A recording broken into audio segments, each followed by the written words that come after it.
The Kathara Healing Book. An advanced spiritual healing certificate program based upon Keylontic morphogenetic science.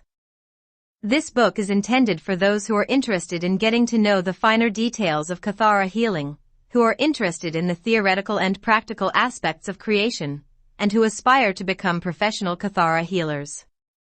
Throughout the book, all of Kathara healing's techniques are presented. Introduction. Bioregenesis technologies are tools to assist us in accelerating our expansion of consciousness through natural, gentle stimulation of the personal DNA template, Kundalini energies, chakras, and Merkaba vehicle. Bioregenesis techniques are built upon the foundations of Keylontic morphogenetic science and advanced scalar mechanics. As understood by races of higher evolution, these are paradigms of science not yet recognized or validated by contemporary Earth science paradigms. Because bioregenesis technologies are based upon what is viewed by modern Earth science paradigms as a speculative, rather than verifiable science, we present bioregenesis techniques only as an option to explore in meditation. Bioregenesis technologies were taught as common knowledge within the ascension schools of pre-ancient advanced human cultures and were utilized as standard practice in pre-ancient time periods. Bioregenesis technologies are built upon the natural laws of scalar wave mechanics. Bioregenesis techniques are specific applications of conscious energy direction within the manifestation template of the body that stimulate into activity dormant portions of the personal manifestation template, which allows for a natural, progressive and accelerated advancement of the personal organic evolutionary blueprint of the 12th dimensional omnipolar pre-matter template. Bioregenesis techniques simultaneously create subtle, natural acceleration within the interwoven energy systems of the DNA template, chakra system, Merkaba fields, Kundalini energies, higher dimensional consciousness and subtle energy body anatomy. In the bioregenesis paradigm, it is said that such techniques allow an individual to affect the function of the scalar wave template of the body, working co-creatively under the direction of the individual's own higher dimensional levels of consciousness.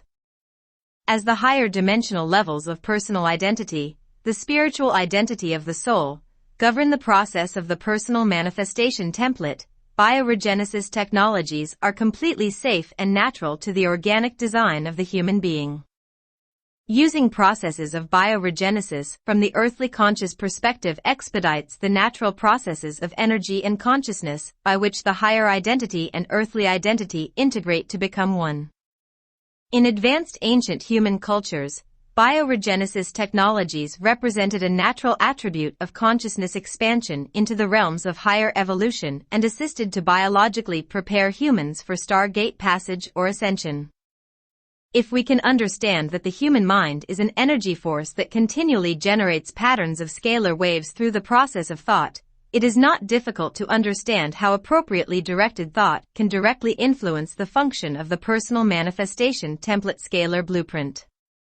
All thoughts serve this purpose, and directly affect the observable state of the mind-body-spirit system and the manifestation of events within the external life drama. Thoughts are things, scalar wave configurations of multidimensional vibrating patterns of bipolar electromagnetic energy radiation, which form specific patterns of scalar frequency within the personal manifestation template. Undirected thought creates chaotic patterns within the manifestation template, while thought directed through clear intention creates ordered patterns within the manifestation template. Thought directed with clear intention and knowledge of the structure of subtle body anatomy is a very potent form of scalar power. The patterns of scalar energy frequency that thought projects into the personal manifestation template serve as electromagnetic operational instructions within the template, directly affecting the conditions that will be met in manifest experience. To develop skill in the manifestation process, the conscious intending mind must become more familiar with the language of scalar waves, as this is the language of light and sound upon which the manifestation template operates. The language of scalar waves is spoken through the forms of specific wave spectra, forms that appear to the conscious three-dimensional mind as frequencies of sound, spectra of light or color, and shapes or symbols. What we perceive as color is specific spectra of light radiation waves that have a specific measurable wavelength and vibrational energy signature. In using the conscious mind to direct quantities of color, we are consciously selecting specific scalar frequencies to add to the manifestation template. When we use the conscious mind to create images of symbols, we are further specifying the arrangement of specific frequencies as they appear within the manifestation template. Symbol forms, even those that compose the alphabets of outer languages, represent scalar waveguides and directly affect the contours of the scalar wave blueprint of the manifestation template. The manifestation template governs the function of the body and consciousness within the manifest experience, and so the language of scalar waves is the medium through which we gain conscious access to the causal level of manifestation. In using color and symbol to direct frequency, we are creating a pattern of energy that has a specific vibrational signature or tonal sound signature, which directly interfaces with the energetic vibrational sound signature of the manifestation template's scalar grid. In bioregenesis technology, color and symbol are used to direct the tonal scalar arrangements of the manifestation template to create natural, desired results within the body-mind-spirit system. There are many complexities within the process of conscious manifestation that one must learn to fully master the contours of space, time, and matter. The beginning step is learning to give more finely tuned thought-intention programming instructions to the personal manifestation template. Thoughts and images rendered in external language and three-dimensionally associated symbols affect the other layers of the manifestation template, but they do not provide as finely tuned manifestation instructions as do the scalar wave languages of color and symbol image, which direct the contours of vibrational patterns of sound. Mastery within the interdimensional spectrum progressively develops as one masters the core programming languages of color, symbol, and sound vibration. In mind technologies, such as creative visualization and verbal affirmation, beginning skill in scalar template programming is developed through using emotionally charged images and precise sound patterns in the language to which we are accustomed, as methods to begin gaining conscious control over the processes of personal manifestation. Heliontic science bioregenesis. Technologies take us one step deeper into the manifestation process, by directly employing the language of scalar waves and directing the encoded instructions through precise locations within the body-mind-spirit system and the manifestation template upon which this system is built. Bioregenesis technologies take us from speaking the language of the three-dimensional mind into speaking the intrinsic scalar wave language of the spirit, which is the causal element behind and within all manifestation. Bioregenesis technologies represent applications of scalar mechanics that utilize the inherent power of subtle wave forms to create desired change within the core manifestation template of the body. Within the process, color and symbol become the tools through which the three-dimensionally conscious mind becomes empowered to participate in conscious co-creation with the soul and higher dimensional spiritual portions of identify. Color and symbol possess power as mathematically encoded directors of scalar frequency. The ultimate effect of this directed power is the ability to affect the scalar arrangements of the manifestation template. Intrinsically, scalar waves are specific points of vibrating bipolar energy signatures. Vibration of energy units creates patterns of internal and external sound, within and beyond the range of three-dimensional detection. The manifestation template can be conceptualized as an interwoven fabric of sound frequency, the silent symphony of personal and universal being. The tools of color and symbol affect the scalar wave arrangement of the manifestation template, and thus alter the vibrational patterns of sound tones within the personal blueprint. Color and symbol are tools for the direction of sound, and intentional application of specific sound tones can also be used in conjunction with color and symbol, to further amplify one's power to interact with the manifestation template.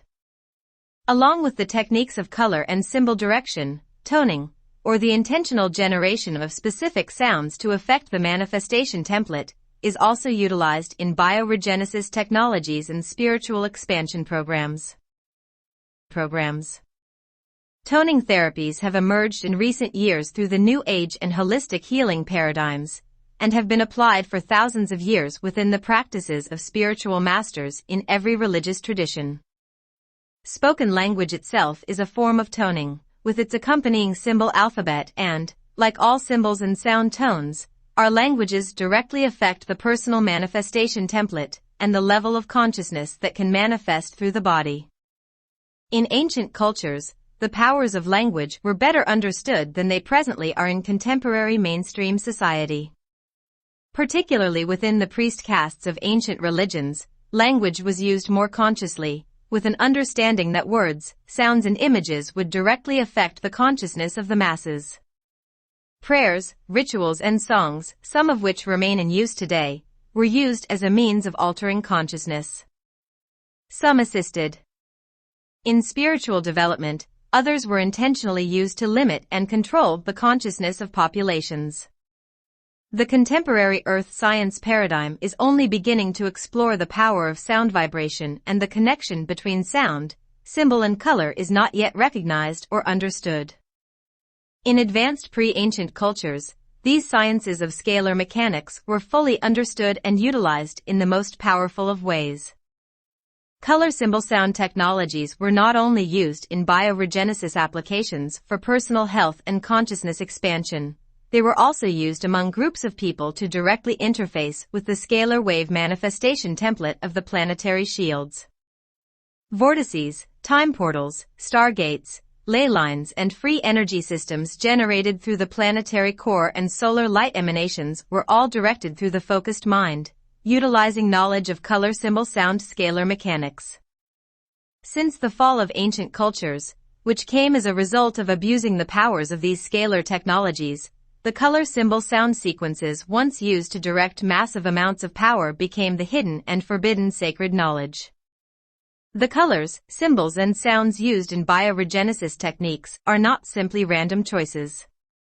The elements of bioregenesis techniques are drawn from a universal standard language of scalar speak, through which precise scalar frequencies are generated through specific color symbol sound sequences to create very specific effects within the manifestation templates.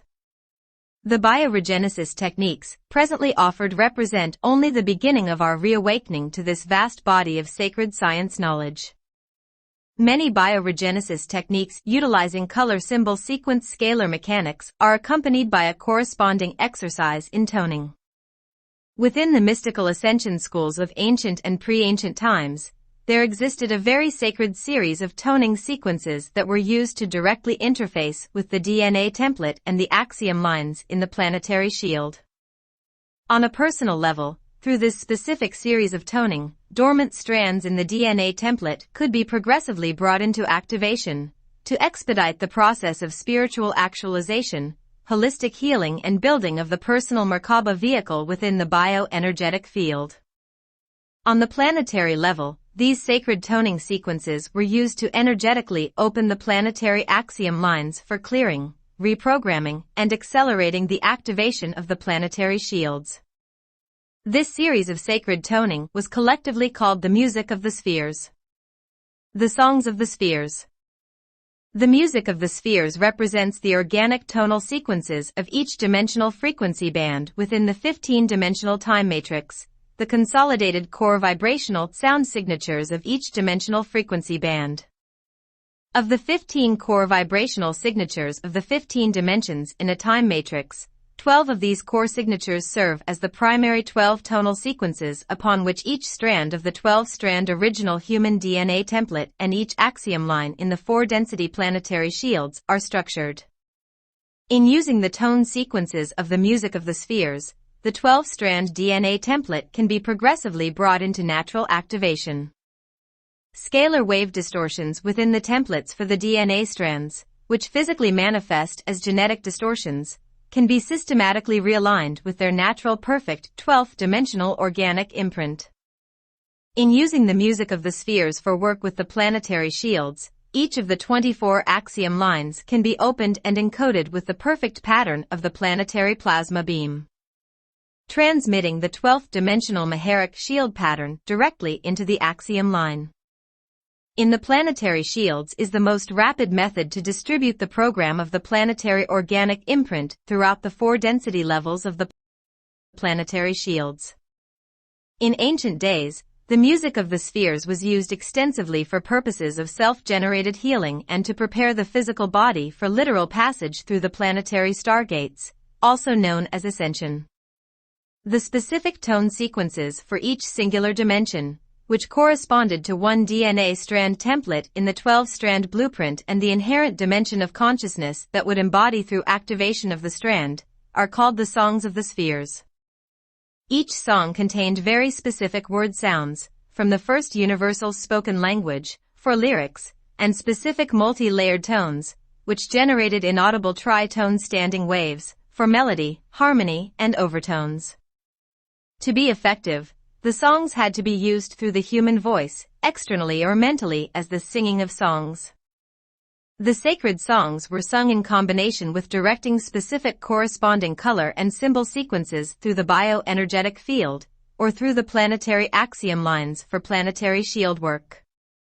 The songs served to open specific areas of the DNA template, or specific planetary axiom lines, to receive instructions directed by the color and symbol sequences.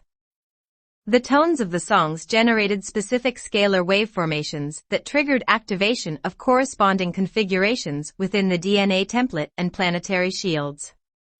Activation of dormant portions of the DNA strand templates for planetary axiom lines opened the strand template of planetary shield to directly receive color symbol scalar wave instructions, through which desired outcomes within the personal or planetary body, and within the external reality experience, could be programmed for manifestation. The science of the music of the spheres was one of the most highly guarded sacred secrets in pre-ancient cultures, due to the power of interdimensional freedom and conscious manifestation that could be obtained through knowledgeable use of the songs. Before the songs of the spheres will be fully retuned to human awareness, our culture will have to mature enough to demonstrate spiritually motivated ethical use of power. Certain songs are now being slowly returned, so that we may assist those of higher evolution to realign Earth's planetary shield with its original 12th-dimensional Maharic shield organic imprint. One of the 15 songs of the spheres was provided to us by the Emerald Order. This song is used to activate dormant scalar waves in the 8th DNA strand template, through which the process of activating the dormant 1th to 8th strands of the 12-strand DNA template can be accelerated, expediting the natural processes of higher dimensional spiritual identity integration. This song is also used to open the 8th axiom line in Gaia's planetary shield, to facilitate realignment of Earth's planetary shield. From Etheric Matter Density 3.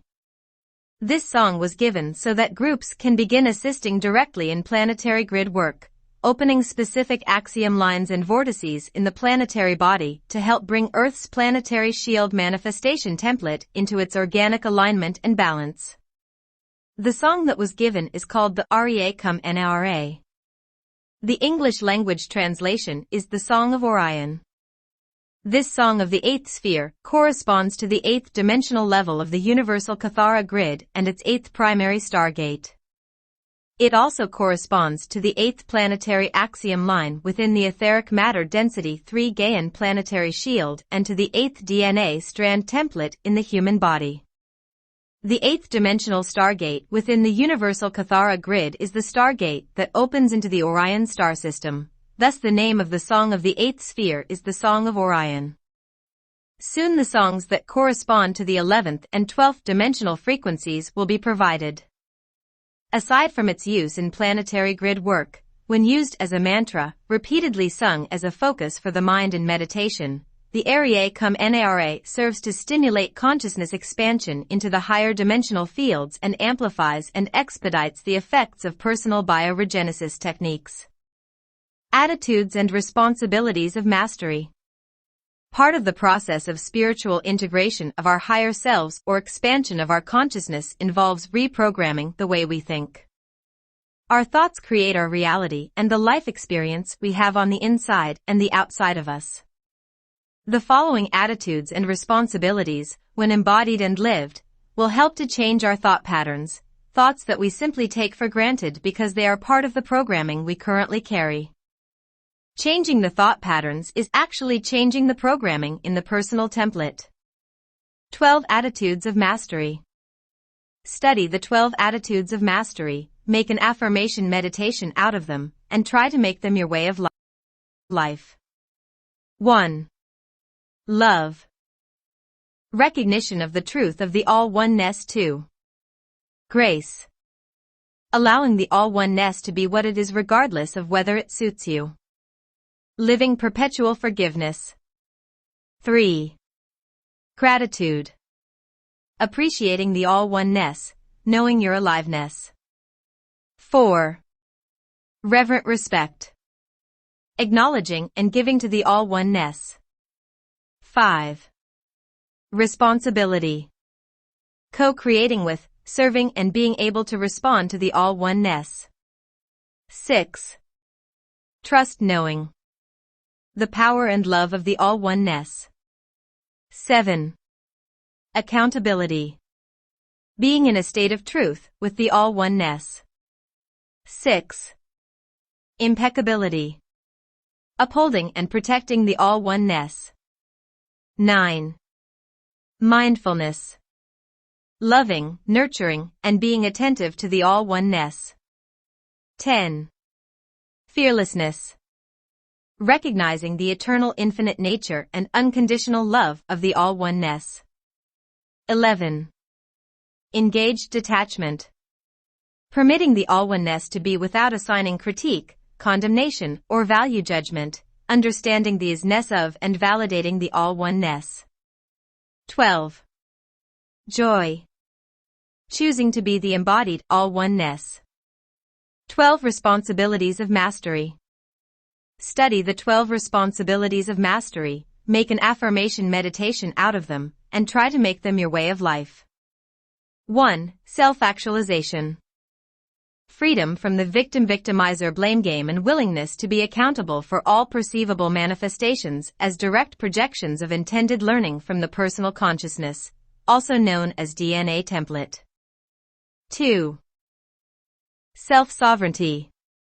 Freedom from the need for approval from, or the need to rebel against any form of external authority through understanding that you, as a manifestation of the God Spirit, have the ability to create personal freedom without violating the spiritual rights of others and without allowing others to violate your spiritual rights of being. 3. Self-containment. Taking personal responsibility for, and realizing that at all times, you are accountable for directing personal energies. There is no one or no thing that upsets you and thus justifies or validates any personal spiritual misuse of reaction, idea, intention, or action. It is you who upsets yourself by allowing the emotional body to follow misperceptions of the menial body that tell you that your power lies outside of yourself. At any given moment, you can choose which words, associations, and ideas you will use as the fillers through which you interpret an event. Upset, mad, hurt, or any other category of labeling, conscious or subconscious, are all mental body filters that direct emotional and physical body function. The self-contained individual recognizes that, at all times, the freedom of interpretation exists, and thus a negative experience and its associated disharmonic energies of upset feelings can only exist as a personal interpretation of events. Accepting any less responsibility for the direction of personal energies will place you directly into the victim-victimizer blame game, which can only take place among people who are placing their personal power and responsibility for manifestation onto externalized sources. Only you have the power to upset yourself. Regardless of what others say or do, you are fully entitled to your own interpretation. No one or thing has the power to upset you unless you give this power away. Self-containment comes when one recognizes that the direction of personal energies, whether physical, emotional, mental, which means ideas, beliefs, labels, interpretations, conscious or subconscious, is an attainable level of personal mastery and exists as an implied responsibility that comes with the gift of free will choice. The more responsible you become, the greater freedom and personal empowerment you will know. 4. Self-discipline. Accepting responsibility for directing personal energies toward, rather than in opposition to, the outcomes you desire to experience. The physical, mental, and emotional bodies have long been directed by the subconscious forces of the hidden shadow, creating within us urges, reactions, thoughts, impulses, perceptions, and feelings that often work counter to the life creations we desire to manifest. Part of spiritual mastery entails teaching ourselves to be consciously diligent in observing our own minds, emotions, and physical body talk, so that we may employ conscious redirection of subconscious shadow energies that run on autopilot. If we learn to catch ourselves when negative thought patterns or emotions run through us, we can use that moment of recognition to reclaim this errant energy and consciously use the power of affirmative attitude, remedial word choice, and direct energy.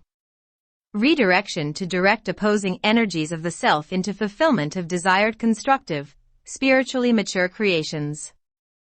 It lacks self-discipline to become the lion tamer of the often roaring subconscious mind, but we do have the intrinsic power to help our subconscious shadow to evolve through loving but firm redirection into a cuddly lap cat that will gladly join us in our constructive co-creations.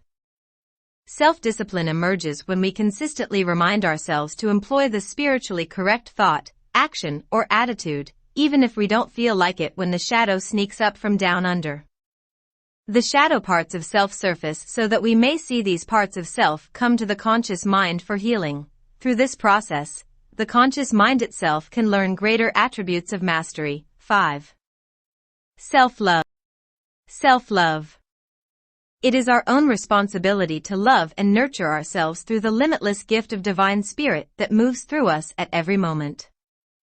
Genuine love must come from within and can only be gained through genuine spiritual connection to the eternal God Self and its inherent connection to all creation. If we seek love on the outside in order to fulfill a personal loneliness or lack within, we enter relationships as energy vampires. In doing this, we are seeking a substitute for our personal God Source connection through tapping into the God Source embodied within other people or beings. This is not love. It is need. This implies the lack of something essential, which in turn implies a limited personal connection to God Source universal consciousness. Such lack cannot be filled by external love, it can only be filled by recognizing the God within you, and thus recognizing that you are a living embodiment of absolute love. Once this is recognized, you will have the greatest love of all, God love. And from this position of divine power, you can go into the world seeking those to whom you can give this love, rather than seeking those from whom you can get love. When love is approached through self-love, the motivation is to give joyfully, knowing that anything you might need can be made manifest through the love of the active God Source that you carry inside yourself. Self-love is a responsibility of spiritual maturity. 6. Spiritual integrity. It is our absolute responsibility to choose to act with spiritual integrity at all times. There is no excuse to knowingly violate the spiritual rights of others, regardless of how poorly they may react to you. Spiritual integrity requires that we begin to look at what we are really doing in the way we live our lives. Do our eating habits violate the plant, animal, or earth kingdoms? Do our choices of words and actions show respect for other people and other life forms? Do we play the survival of the fittest lack game to give ourselves an excuse for unethical behaviors in money matters, such as showing our silent rebellion against the government by trying to cheat on taxes, or by showing up a fellow employee at Woo to prove you are more worthy and thus more entitled to favor? Do you tell people what they want to hear in order to gain their approval and support, even if it is not fully true and does not reflect your personal needs or feelings? Do you try to get others to do your share as far as work or responsibilities? Do you use erroneous excuses such as race, gender, creed, academic or economic status to justify disrespectful, exploitative, or unkind treatment of others? Spiritual integrity requires that we take a good, hard, frequent look at how we conduct our lives, to face the areas of activity in which we are performing in less than spiritually congruent ways and to employ active commitment and discipline to bring these areas of our lives into spiritual integrity. One does not get through the gates of heaven, or anywhere else desirable, through using excuses excuses for not employing genuine, not feigned, spiritual integrity. Cultivating spiritual integrity is a major responsibility on the path of spiritual mastery and, the way the universe works, you can't leave home without it. This means that there is a biological reality of spiritual integrity that manifests chemically within the DNA as a result of that state and focus of consciousness. If you do not possess a sufficient amount of spiritual integrity in your consciousness, neither will your DNA template. And though you might be able to pull the wool over the eyes of others, your own biology will eventually be your own taskmaster. Passage through any stargate requires a sufficient amount of chemically encoded spiritual integrity of consciousness. 7. Appreciation. Our present society continually teaches us to want more, need more, be more, do more, etc. We are constantly influenced to perceive what is lacking in order to motivate us to buy more, work more, pay more taxes, and be good little consumer sheep. Very rarely do we stop to think about all that we do have, beginning with the gift of life and mental free will choice. Through this disoriented perceptual filter, we can cultivate a full-blown mutation of mental consciousness. In this mutated consciousness, we begin to believe that we are entitled, that someone owes us, God, the universe, our parents, spouse, children, employer, government, etc. Once we fall into this you owe me mind trap, we set ourselves up for continuing self-created frustration, as we place unrealistic and untrue expectations upon life, others, and ourselves.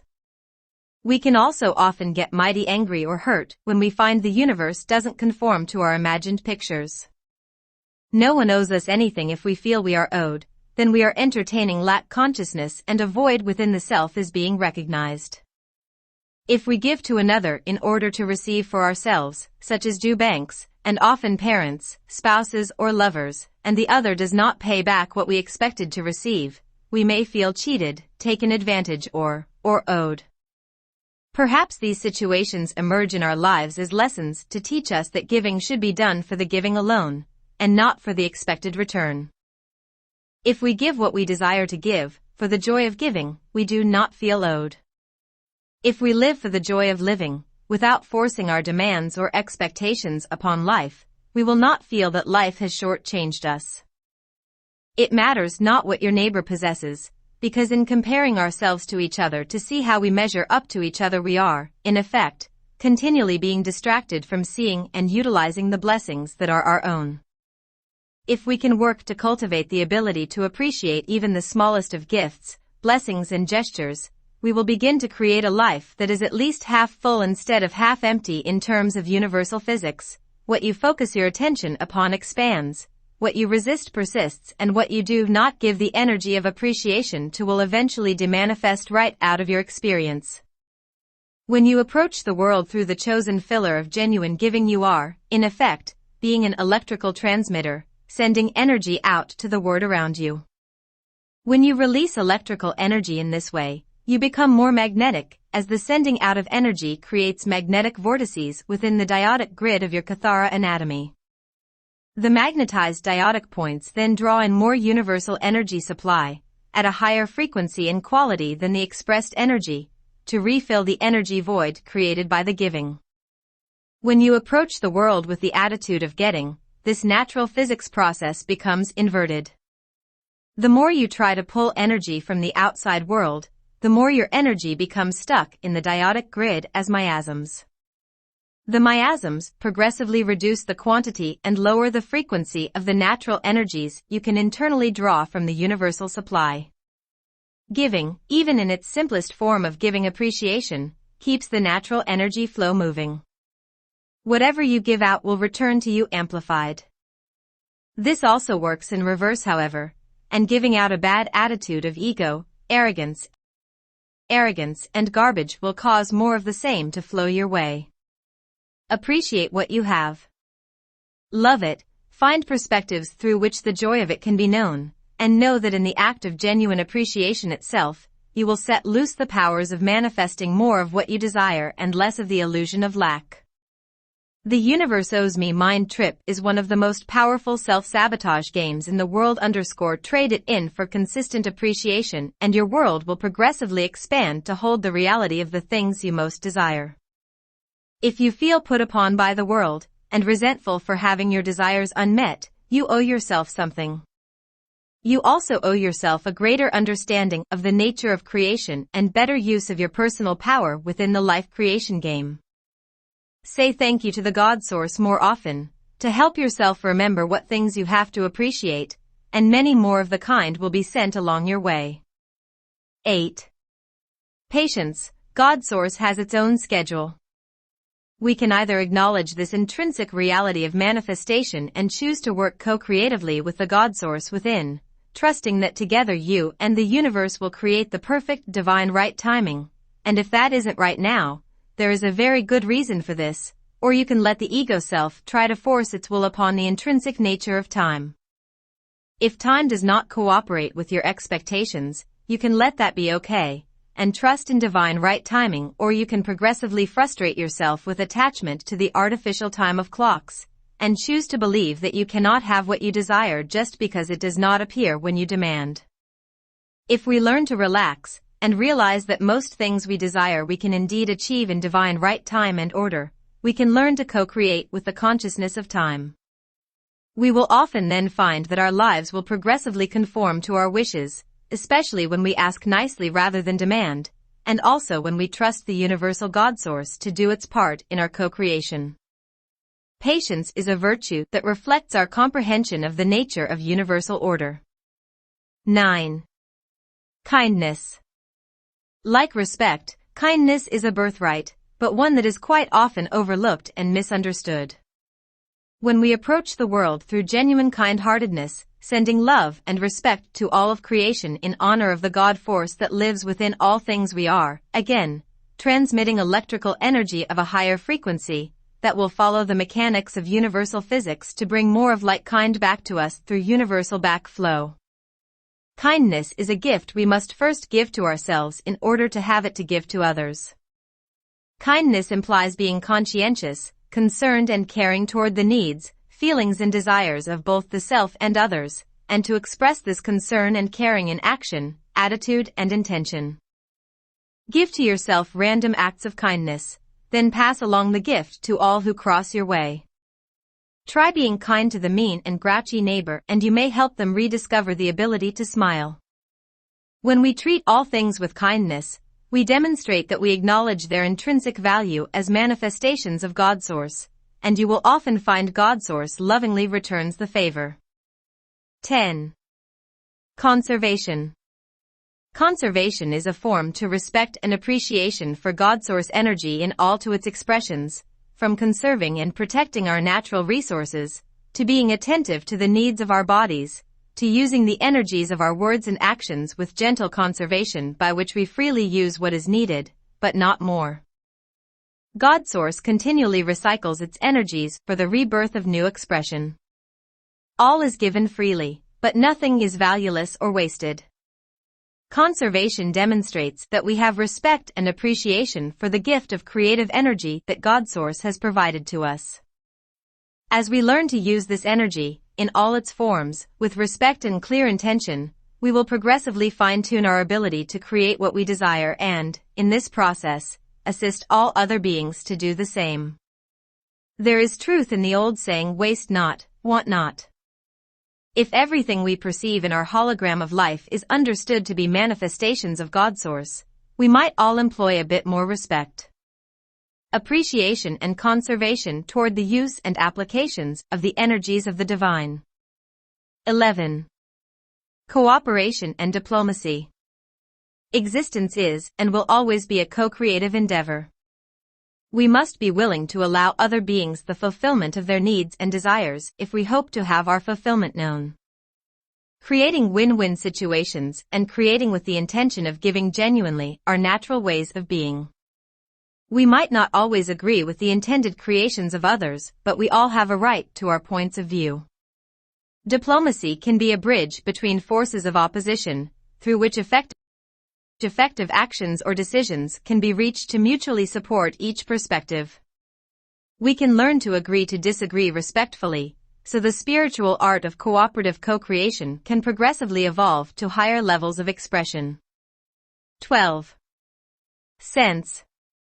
Learning to identify and appropriately apply both common sense and the uncommon sense of spiritual knowing will allow us to establish the greatest balance of energy expression within all aspects of our lives. Chapter 1. The structure of the unified field and the context of healing. If one is to become fluent in the art and science of bio-spiritual healing facilitation, it is necessary to become familiar with the primary structures of energy within which existence takes place. Without this understanding, one will be unable to identify the true nature of systems and their intrinsic functions. If we do not understand the intrinsic order of a system and the elements that make up its parts, our ability to comprehend the organic functions of the system will be limited. Without comprehension of the intrinsic dynamics inherent to a system, our perceptions will be limited to observing the effects of systems' function, rather than perceiving the causal elements behind and within the apparent observable effects. In relation to the health and healing of the human body, it is wise to view the human body-mind-spirit organism as a series of interwoven systems, each with inherent, implicit order, the perceivable and observable aspects of which represent the effects of systems' function. The observable effects of human condition emerge from an as yet unidentified causal order, a hidden and mysterious source out of which the manifest effects of human existence emerge. Holistic healing approaches human health and healing in terms of the interdependent relationships between multiple interwoven systems. The body-mind-spirit organism is viewed in terms of the intrinsic relationships that unite the multiple systems of the human being, rather than in terms of the observable boundaries that appear to separate and divide the multiple systems inherent to the human organism. Holistic healing, and kathara healing particularly, take the concept of intrinsic unity within the seemingly separate systems of the human being one step further than simple interrelationship between physical, mental, and spiritual aspects of human experience. In the paradigm of kathara healing, the human organism is viewed as a set of interwoven systems that is itself part of a larger system of interdependent systems. The human individual is not only recognized as a singular set of unified parts, but rather as an intrinsic part of the species, planetary, galactic, universal and cosmic systems within which human existence finds context for being. The cosmic unified field of energy and consciousness is viewed as the indelible medium within which all reality takes place, and human existence is viewed in terms of its relationship to this greater metasystem of interwoven, interdependent systems. The health and well-being of the human being is directly related to and affected by the system's functions of the greater unified field. In order to better understand and facilitate the health and healing of the biological organisms, it is useful to understand the basic order and function of the unified field, the context in which life itself takes place. Kathara healing is an ancient system of holistic healing, dating back beyond presently identified recorded human history. The principles of universal order as taught within Kathara theory present a broader context of universality than is presently recognized by contemporary Western science. Kathara is built upon laws of multidimensional universal physics, laws of intrinsic nature with which Western science is not yet familiar. In Kathara healing, the hidden order of universal systems is recognized, and the foundations of Kathara demonstrate the interwoven systems functions between human being and the order of the unified field. To develop proficiency and genuine skill within the art and science of holistic healing, the basic order of the unified field must be understood. For with this understanding comes the ability to directly interact with and influence the causal elements of the human experience. For this reason, the teachings of Kathara healing begin with providing a basic format through which the context of healing can be understood, a glimpse at the intrinsic order of the universal unified field. With foundations grounded in coherent systems relationships, the Kathara healing facilitator has more knowledge, power, and comprehension to bring to the art and science of healing facilitation. Through comprehension of the intrinsic systems of universal order, the Kathara facilitator progressively evolves to embrace the unity of self with within the unified field, opening to an ever-expanding capacity of spiritual awakening and the embodiment of unconditional love. The physical, mental, and spiritual aspects of human anatomy represent one interdependent, interwoven system that is continually in a state of relationship to the unified field. This relationship must be acknowledged and embraced if true health and healing are to occur. Human evolution is a bio-spiritual process. The body and the consciousness, the biology and the spirit, are inseparably intertwined within themselves and within the greater order of the unified field. The holographic template.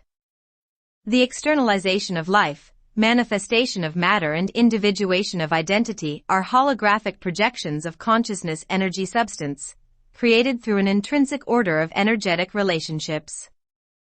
Energetic relationships represent interrelationships of consciousness, in its infinite manifest and demanifest forms. Consciousness is energy and energy is conscious. True science has a spiritual core and true spirituality has its intrinsic translation within the laws of energy that govern the manifestation of universal systems. Reality is thought construction. The core substance of the cosmos is consciousness. Thought is an attribute of consciousness, the filler through which consciousness manifests itself into the hologram of form. Nothing lot truly solid. All things am composed of consciousness and their apparent solidify is determined by the relationship between the consciousness observing the form and the consciousness of which the form is made. Human consciousness emerges through an order of dimensionalization, which sets frameworks within which the interrelationships of consciousness can take place. Human perception of solidity and externalization is determined by the oscillation rates between dimensionalized units of consciousness. Dimensionalized units of consciousness form frequencies of energy, which exist in specific relationships to each other. Human consciousness, the soul spirit, and human physical form are patterns of frequency formed by dimensionalization of units of consciousness. We perceive manifest solidified due to the relationship between the frequencies of consciousness of which we are made and those of the unified field of conscious energy around us. Humans perceive as solid the frequency bands that exist one full-dimensional spectrum below the frequencies within which the individuated or collective consciousness is stationed. The only difference between a thought and a manifest thing is the frequency of the consciousness of the observer. Manifest reality is thought projection, made solid and externalized by relationships between the frequencies of our focus of attention and those of the projected thought forms. We perceive as reality the thought forma of the collective masses as they were placed within the frequency bands that now exist one dimension below the frequencies within which our present focus of collective consciousness is stationed. As reality is a thought field, composed of units of consciousness awareness, reality can be directly affected by thought, as the substance of both thought and reality are one and the same. The key to mastery of our present reality, and to restoring our imprint for health, is understanding the reality of dimensionalization within which our consciousness now resides. The human body is a holographic projection of consciousness that is built upon a holographic template of structured units of consciousness. The holographic template represents the living morphogenetic field, the dimensionalized blueprint of conscious light, sound and scalar waves, within which the individuated consciousness is stationed, and upon which the illusion of solidity of the body matter is formed. To effect true and lasting change within the body-mind-spirit system of the human being, one must go to the core of its manifest structure, the holographic template or thought energy blueprint, upon which the entire system of consciousness itself comes to know being. The body is a hologram that can be directly affected by the substance of which it is composed, consciousness. In learning the structure of dimensionalization through which the body illusion manifests, one becomes progressively more masterful in directing this personal thought from to suit one's desired specifications. The core holographic template of the personal and universal body is called the kathara grid. Kathara healing is the process by which the embodied aspects of human consciousness become more aware of and able to direct the intrinsic processes of holographic projection, with the intention of restoring integrity to the function of the body-mind-spirit system. No thing is truly manifest, it only appears to be so, due to the refraction of consciousness within the energetic relationships inherent to the holographic template, the original thought, construct upon which our universal structure is perpetually recreated. The causal element of all manifest experience is called a morphogenetic field or manifestation template. Heliontic science, the science of manifestation templates, is part of a larger advanced paradigm of science that is known as 15-dimensional universal unified field physics. Primal substance. A manifestation template is made of primal substance, units conscious energy called partiki that exist as omnipolar points of fixed vibration. Partiki units are the smallest building blocks of matter, and they form the templates upon which consciousness in all forms enters manifestation. Partiki units are omnipolar, containing the potentials for all polarities or non-units of vibrating energy that perpetually cycle back and forth between a state of bipolar light radiation, scalar standing wave, and omnipolar sound vibration. In the omnipolar state, partiki units exist as invisible, fixed points of sound vibration, forming what is called an interdimensional tritone wave.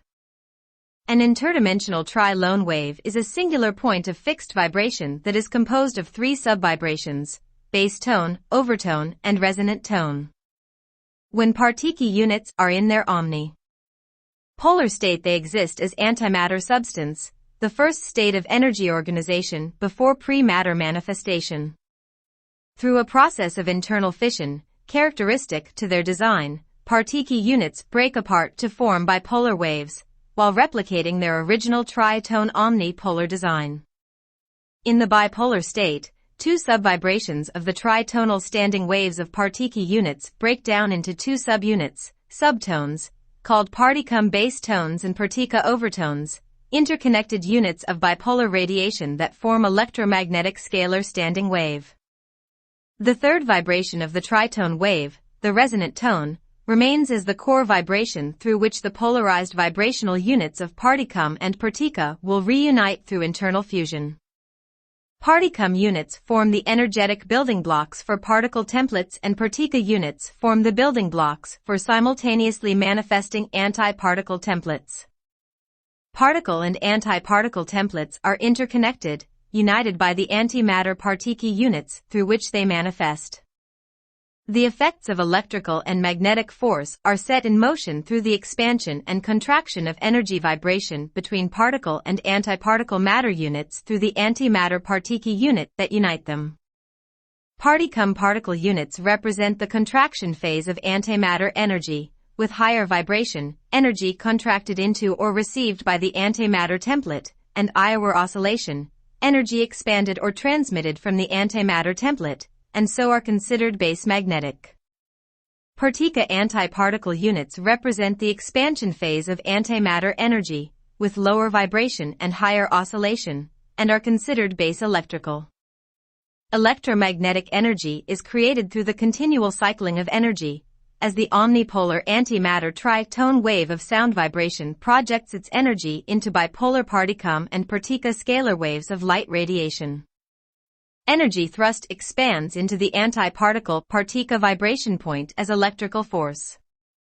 It then contracts into the particle particum vibration point, creating magnetic put, in ratio to its original electrical thrust, as the third vibration in the antimatter tritone wave draws the energy back to its source. Through the draw of the antimatter partiki template, partika antiparticles and particum particles are brought into a state of fusion.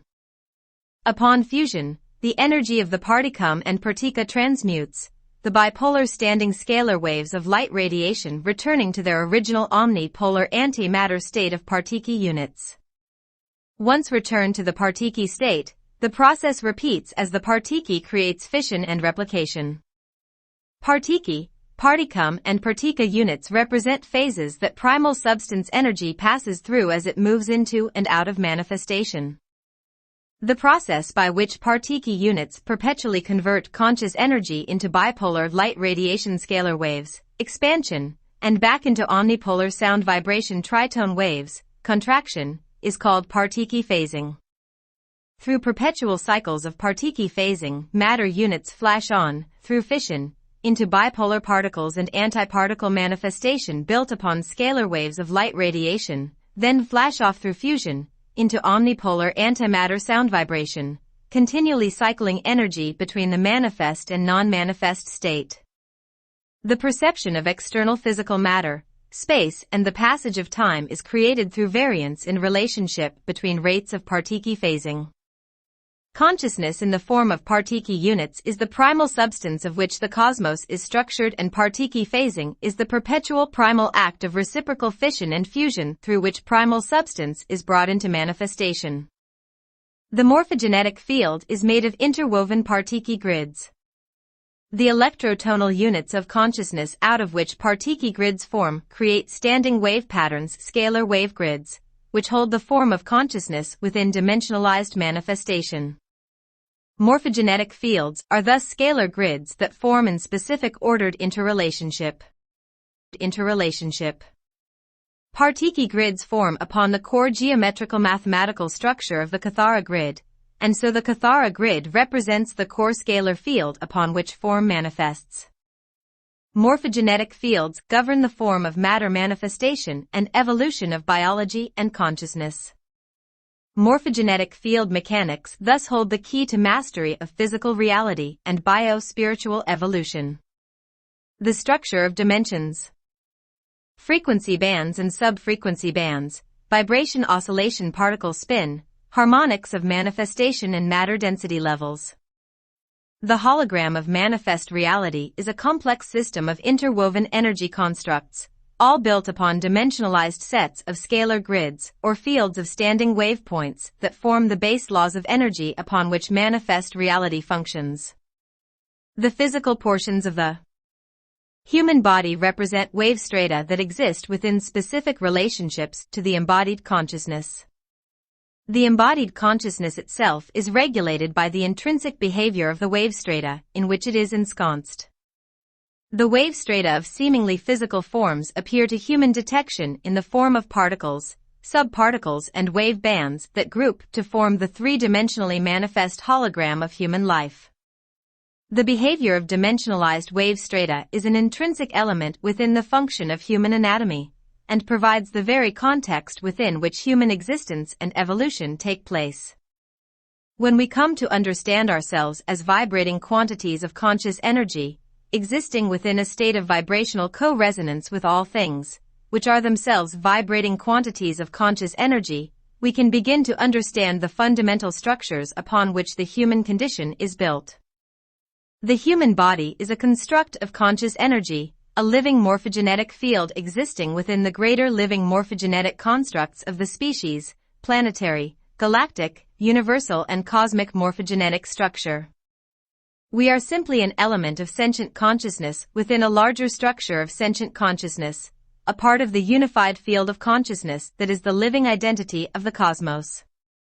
Our physicality emerges through the perceptual lens of dimensionalization, which provides us with the seeming manifestation of particles, atoms, molecules, and the physical systems built upon them. If we expect to heal ourselves of the manifest conditions that cause suffering within the body-mind-spirit system, we must first understand the nature of health, the way things are supposed to work when they are functioning properly. To understand the intrinsic imprint and impetus for health in the human organism, a basic understanding of the contents of its parts is in order. That understanding begins with identifying the basic reality structures within which we reside and how we exist in relationship to these structures. Our understanding of health begins with identifying the context of existence. The unified field of consciousness energy of which we are all a part. A simple identification of the structures of the unified field will work wonders in assisting us to understand ourselves, and through this understanding we become more empowered to foster a healthful and more joyous living experience. To better understand ourselves, we must return to the core of our intrinsic nature. The dimensionalized fields of consciousness within which we reside and out of which the substance of ourselves is composed. The following characteristics inherent to the manifestation of the human hologram are a place to begin our journey of self-understanding. Characteristics of the hologram.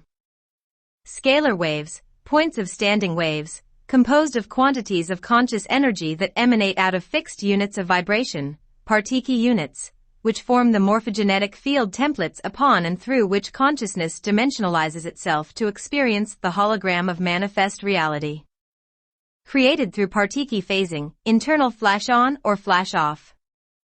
Morphogenetic fields, the templates of consciousness, light, sound and scalar standing wave grids which serve as the structured blueprints upon which our consciousness manifests into dimensionalization, through which the holographic projections of space-time matter and identity individuation can be experienced. Dimensions, morphogenetic field scalar grids composed of interwoven layers of scalar waves, which serve to direct the flow of consciousness into multiple patterns of refraction through which the hologram of matter densify, linear time and objectification of reality can be experienced. Dimensions are specific structures of consciousness, composed of particle units with differing vibratory oscillation RALs, which exist in precise relationship to each other and govern the intrinsic laws of function within the observable manifest worlds. The process of dimensionalization occurs through the wholeness of consciousness compartmentalizing itself into various ordered sections having diversify of vibratory oscillation, through which the wholeness of consciousness may experience itself in an endless variety of forms. Each dimension represents a full frequency band. Frequency bands, synchronized, cyclic, repealed sequences of flashing on and off of scalar wavepoints within the dimensional scalar grids, which gives the appearance of manifest movement of wave spectra within a dimensional system. Subfrequency bands are shorter segments of the longer flashing and off sequence of the full frequency band. The frequency of dimensional levels and the particles within them is determined by the vibratory oscillation RAL of the particle units that make up the scalar wave grid. Frequency is the form consciousness takes on while ensconced within the framework of dimensionalization. Frequency is the vibrating oscillating wave spectra of which matter particles and dimensionalized consciousness are composed.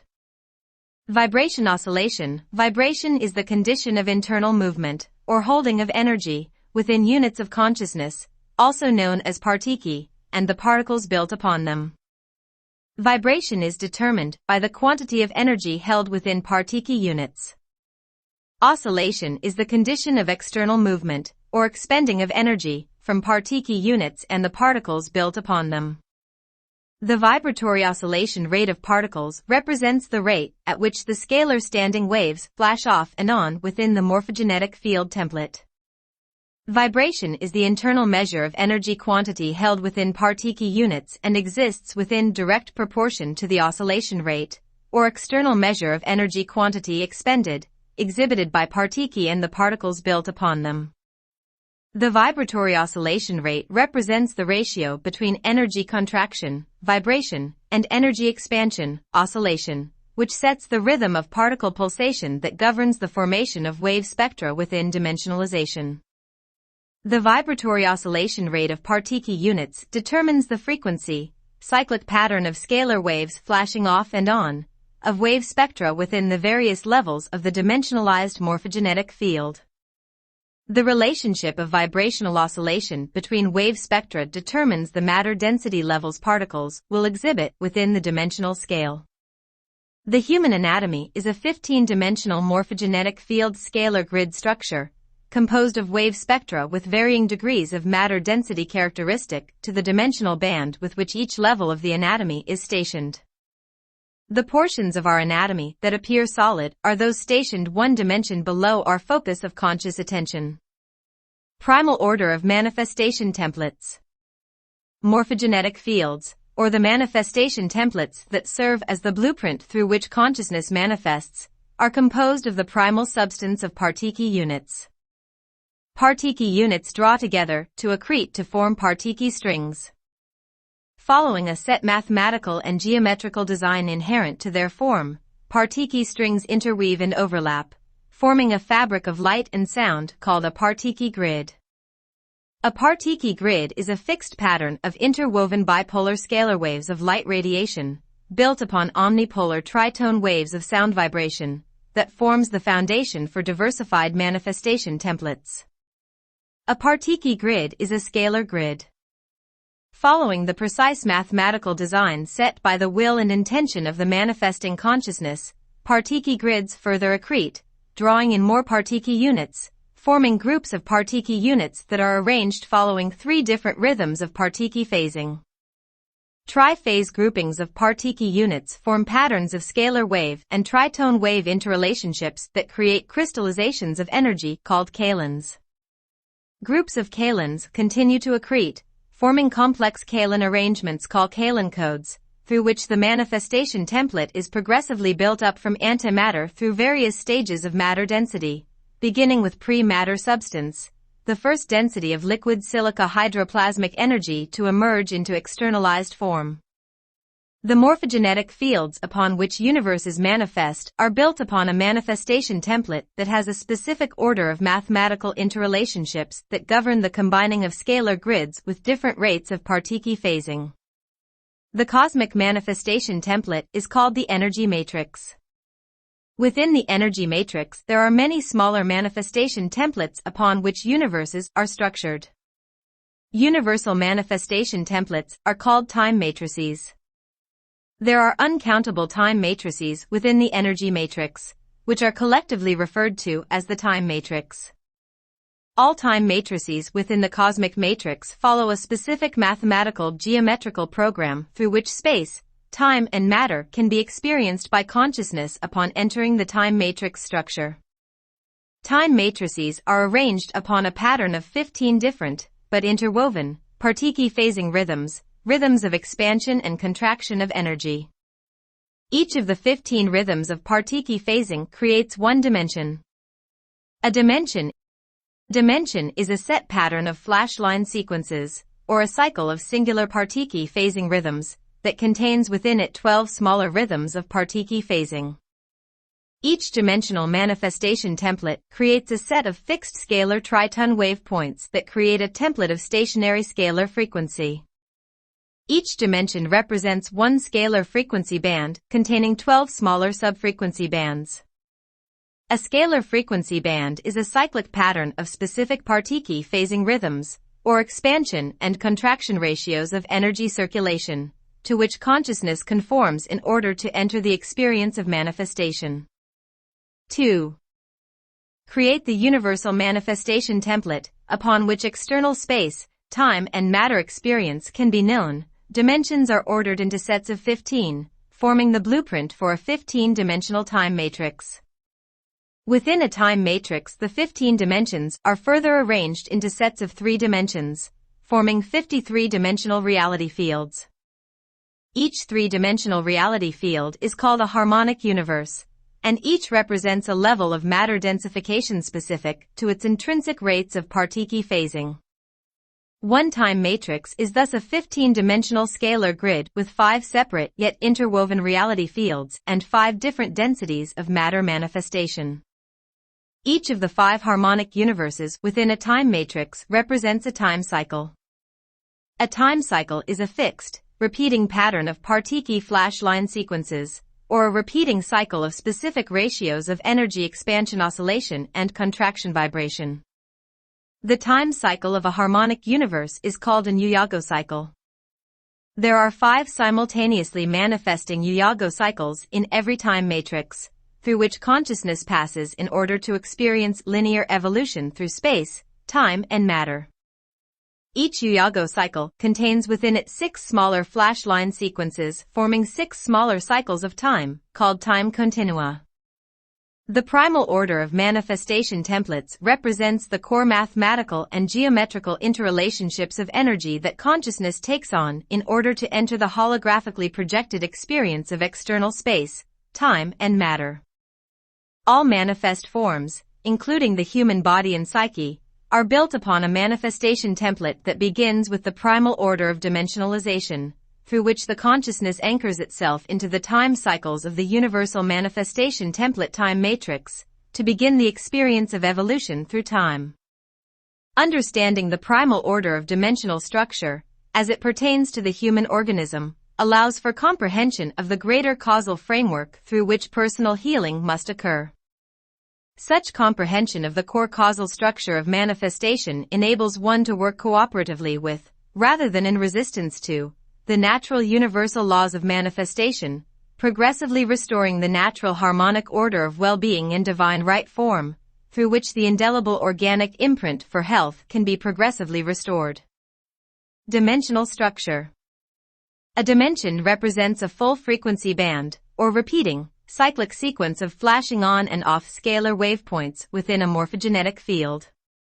The morphogenetic field's scalar grid structure of dimensions takes the form of sets of 15-dimensional matrices.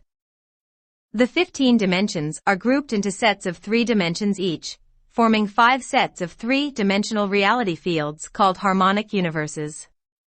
The 15 dimensions composing the 5 harmonic universes together represent one-time matrix system.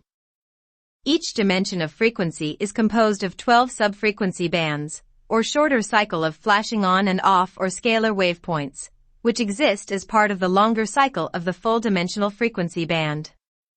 The partiki in each dimension have a specific rate of vibratory oscillation, contraction, and expansion of energy, which determines the angular rotation of particle spin, which is angular axis upon which particles will spin. There is a 90-degree shift of angular rotation of particle spin between each dimensional frequency band and a 45-degree reverse shift between harmonic universes, set of 3 dimensions or frequency bands. Particles having varying vibratory oscillation rates and angles of spin allow multiple dimensional reality fields to coexist within the same space while remaining perceptually invisible to each other. The relationships between wave strata within the dimensional frequency bands create the holographic refraction of light, sound and scalar waves that allows consciousness to perceive the illusions of matter solidity, space, time and externalization of reality while it is ensconced within the structures of dimensionalization. Frequency bands and sub-frequency bands within the 15-dimensional scale. Frequency bands are cyclic, repealed sequenced of flashing on and off of scalar standing wavepoints that create the appearance of manifest wave spectra within a dimensional system. Sub-frequency bands are shorter cycle segments of the longer flashing on and off sequence of the full frequency band. Frequency and sub-frequency bands make up the foundation wave strata of dimensions. One harmonic universe composed of 3 dimensions, each dimension composed of 12 sub-frequency sands, for a total of 36 sub-frequency bands in one harmonic universe. Partiki phasing, harmonics of manifestation and matter density. Partiki phasing, also known as scalar standing or wave flashing, is the internal expansion, or flashing off of scalar standing wavepoints made of partiki units. Partiki phasing governs the mechanics of matter manifestation within the dimensionalized frequency bands of the time matrix. Through partiki phasing, harmonics of manifestation and varying levels of matter density are created. Each of the 5 harmonic universes, moving upward in the 15-dimensional scale, has a progressively less dense state of perceivable matter. As you go up the dimensional scale, each dimension has a progressively faster rate of partiki phasing with its corresponding higher frequency, faster oscillation, lower vibration, shorter wavelength, greater expansion, and less matter density.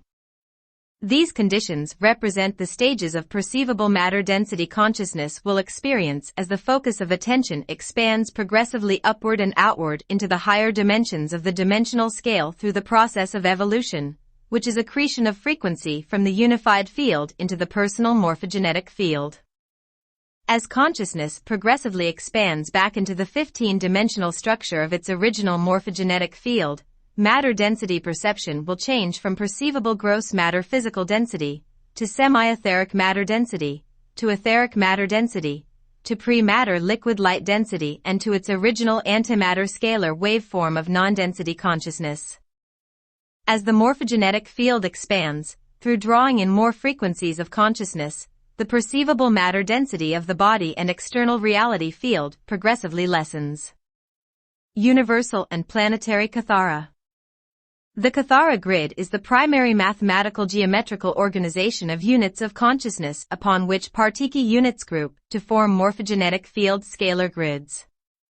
It is the core level of scalar standing wave creation and energetic organization within and behind all dimensionalized systems, and is thus considered to be the core of the holographic template upon which the morphogenetic scalar wave blueprint and all other dimensions of form anatomy are built. The kathara grid is the causal element within all manifest effects of dimensionalization and consciousness. The form of the kathara grid is reflected in the macrocosm and microcosm of all manifestation. All forms have at their core the common structure of the kathara grid holographic template. The kathara grids of all forms, universes, galaxies, planets and species are linked to each other and to the kathara grid of the cosmos through the interwoven Partiki scalar standing wave grids of the kathara grid holographic core. The cosmic kathara grid represents the scalar field of the cosmic unified field of consciousness energy through which the hologram of manifest experience is perpetually created. Energy cannot be created or destroyed, it only changes form. Energy is eternal consciousness that perpetually changes form by projecting through the structures of the kathara grid, while simultaneously remaining always the same, the singular wholeness of the cosmic unified field of consciousness energy. Structure of the kathara level 112 tree grid core scalar template. 12 primary kathara centers. Kathara centers are condensed scalar wave points that hold the core electro-tonal geometrical mathematical program for dimensionalized structure. There are 12 kathara centers, each holding the program for one dimension. The program for Partiki phasing and vibration oscillation for each dimensional frequency band is set in the corresponding kathara center. The kathara centers set the template for each dimension, to ground consciousness within the holographic experience of manifestation. 15 primary kathara lines. Kathara lines are the primary sequences of Partiki phasing that transmit the electro-tonal programs held within the kathara centers from one dimension to another, to keep the continual flow of consciousness circulating throughout the 15-dimensional levels of the morphogenetic field. When functioning properly, the kathara lines connect each harmonic and dimension of consciousness to the other and govern the synchronization of cycles of time within the dimensional fields and within the morphogenetic field, DNA, and body rhythms of dimensionalized forms. The 3 vertical kathara lines control the operation of the other 12 kathara lines. The central vertical kathara line is the control center for Partiki phasing rhythms throughout the kathara line system. The 2 interwoven kathara grids of primal order within the universal time matrix and cosmic energy matrix of the primal manifestation template. A dimension is full frequency band of repelled sequence of flashing on and off of scalar wave points within a morphogenetic field. 12 centers of the cosmic kathara grid. The first primal organization of Partiki scalar grids that forms the 3 non-dimensional levels of the energy matrix and antimatter density dimensions 13 to 15 of the time matrix. 5 harmonics of matter density in the time matrix, 1. Gross matter D1 D3. 2. Semi-etheric D4 D6. 3. Etheric D7 D9. 4. Pre-matter D10 D12. 5. Antimatter D13 D15. 12 centers of the universal kathara grids. The second primal organization of Partiki scalar grids that forms the 12 dimensions of the time cycles and pre-matter to gross matter density levels of the time matrix, within the energy matrix. There are 3 primary levels to the structure of the kathara grid. Level 1, the kathara 12 tree, Level 2, the crystal seals. And Level 3, the dyadic points. Level 1 is the 12 tree holds the first mathematical geometrical program upon which kathara grid levels 2 and 3 are created, and is composed of the kathara centers and kathara lines. Level 2 is the crystal seals are groups of 3-dimensional Partiki scalar wave composites that regulate the rate of Partiki phasing to create the base structures upon which dimensionalization is formed.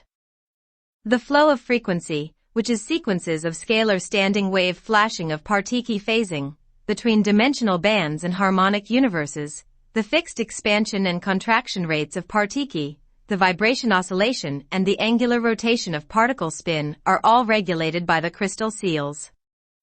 Level 3 is where dyadic and meiotic points represent concentrated areas of energy that emerge at points where dimensionalized levels of scalar grids cross over and through each other, creating minute vortices of wave spectra that serve as frequency modulation zones, scalar flash cycle transition points, between dimensional frequency bands. Dyadic point vortices are white hole vortices that transmit energy into the particle universe from their counterpart meiotic point vortices within the antiparticle universe. Through the structure of dimensionalization, each harmonic universe, and the structures contained therewithin have, within their morphogenetic fields, sets of dyadic and meiotic points, sets of white and black holes that regulate the flux of consciousness energy between systems. The entire cosmic structure is built upon the morphogenetic foundations of interwoven kathara grids. Within the structures of forms, such as planets or people, the kathara grid is the core template of holographic manifestation and controls the structure and function of all of the other subtle and physical energy systems. Planetary scalar templates, which are planetary shields such as vortices, electromagnetics, axiom and ley lines, are all governed by the operations of the kathara grid. In the human body, personal scalar templates, uva bodies, chakras, axiom and meridian lines and bioenergetic field auric levels, as well as the physical systems, conscious awareness and DNA, are controlled by the personal kathara grid. In terms of generating the imprint for health within the human organism, as well as reclaiming dormant potentials of immortality, the kathara grid is the causal mechanism through which such effects can occur. Kathara Level 2 Crystal Seals Grid. The crystal seals are groups of three-dimensional Partiki scalar wave composites that regulate the rate of Partiki phasing to create the base structures upon which dimensionalization is formed. The flow of frequency, sequences of scalar standing wave flashing cycles of Partiki phasing, between dimensional bands and harmonic universes, the fixed expansion and contraction rates of Partiki, the vibration oscillation and the angular rotation of particles spin are all regulated by the crystal seals. Planetary star crystal seals. In the planetary kathara grids, the 15 primary star crystal seals exist between each planetary vortex of chakra, on the central kathara line or central planetary axis. The star crystal seals serve as frequency seals that open or close the flow of wave spectra and frequency bands from one harmonic universe to another, by regulating and modulating the sequences of Partiki phasing and the vibration oscillation rates of Partiki units within the dimensional scale. They control the opening and closing of the central vertical kathara line and central planetary axis, through which particles are phase-locked into their respective dimensional placements and linear time cycle orientations.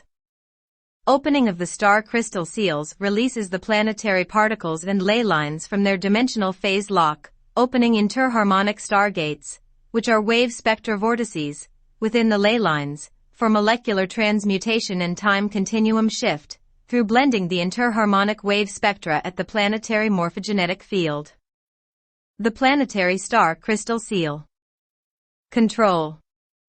The opening and closing of the three vertical kathara lines, and vertical stargate passageways, of the level 112 tree kathara grid within the planetary body.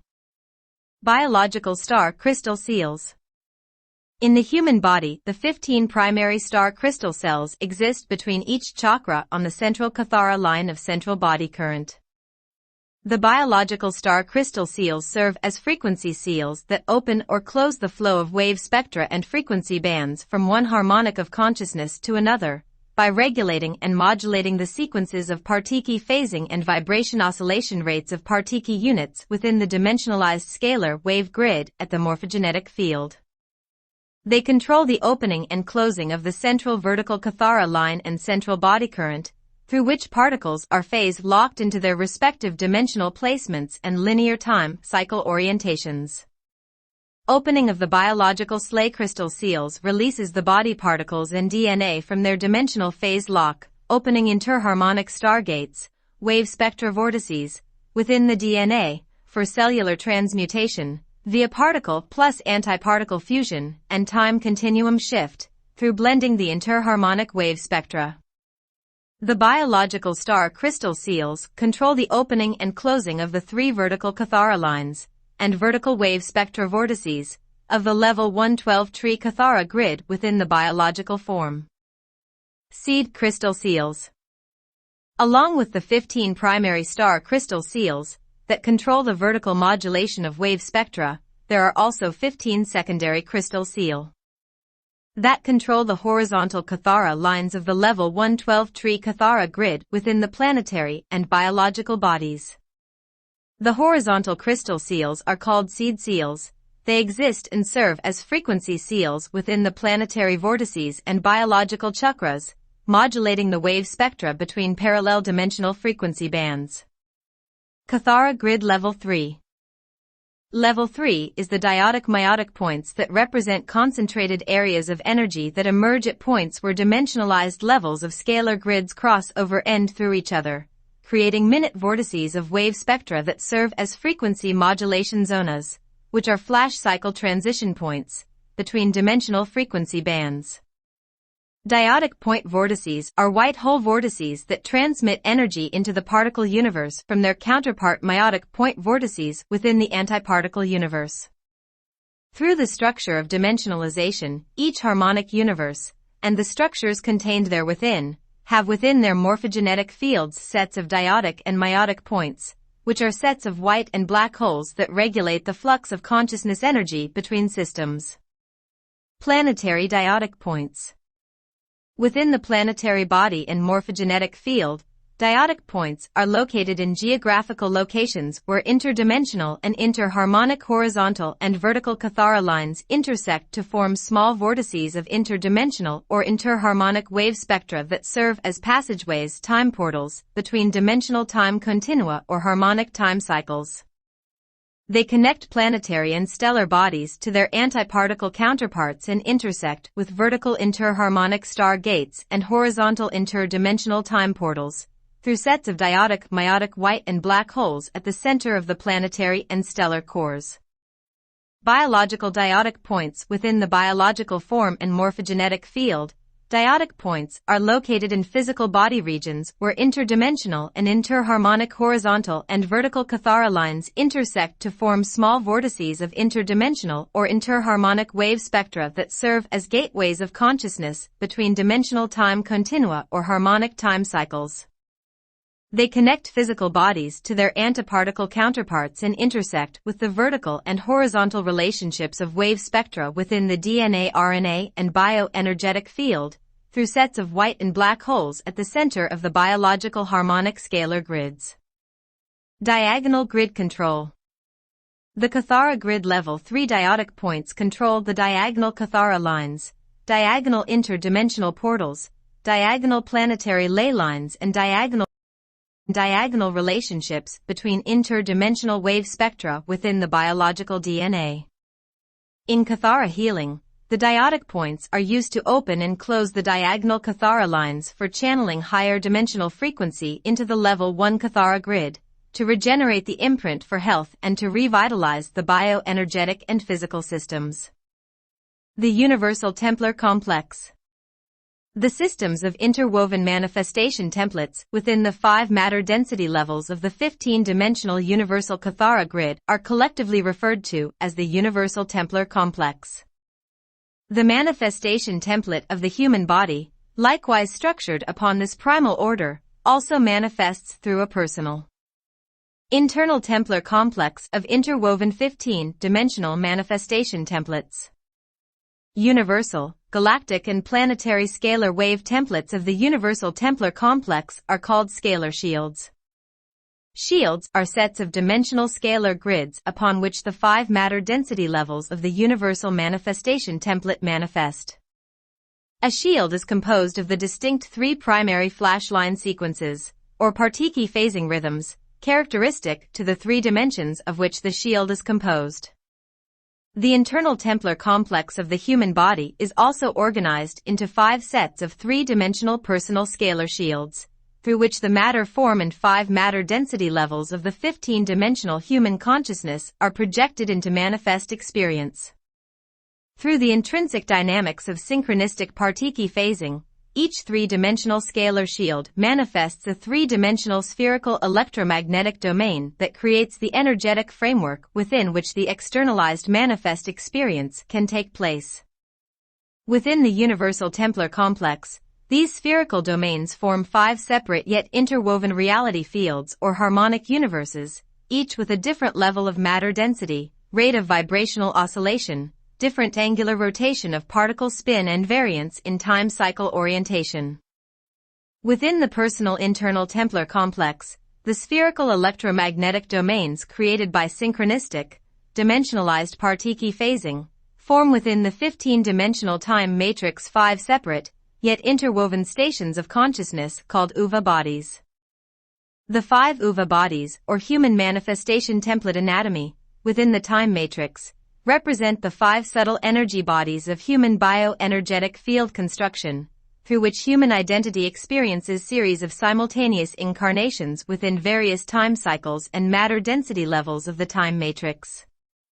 Human evolution is the process by which the electromagnetic frequencies and stations of consciousness of the 5 UVA bodies progressively merge to transmute the physical matter form backward through various matter density stages through a process called transmutational dimensional ascension.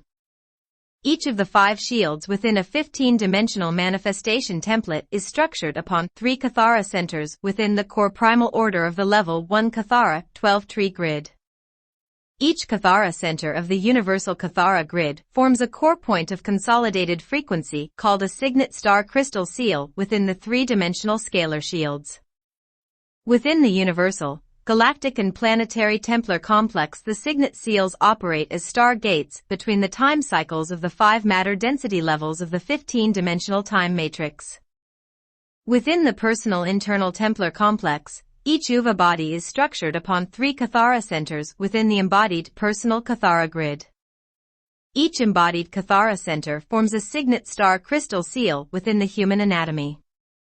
The embodied signet seals operate as bioelectric windows within the DNA-RNA that link the stations of consciousness and various simultaneous incarnations of the identity that exist within the time cycles of the time matrix to each other, across the illusions of time. Through the embodied personal kathara grid, scalar shields, signet seals and DNA windows, the individuated aspects of eternal identity in time are indelibly linked in consciousness.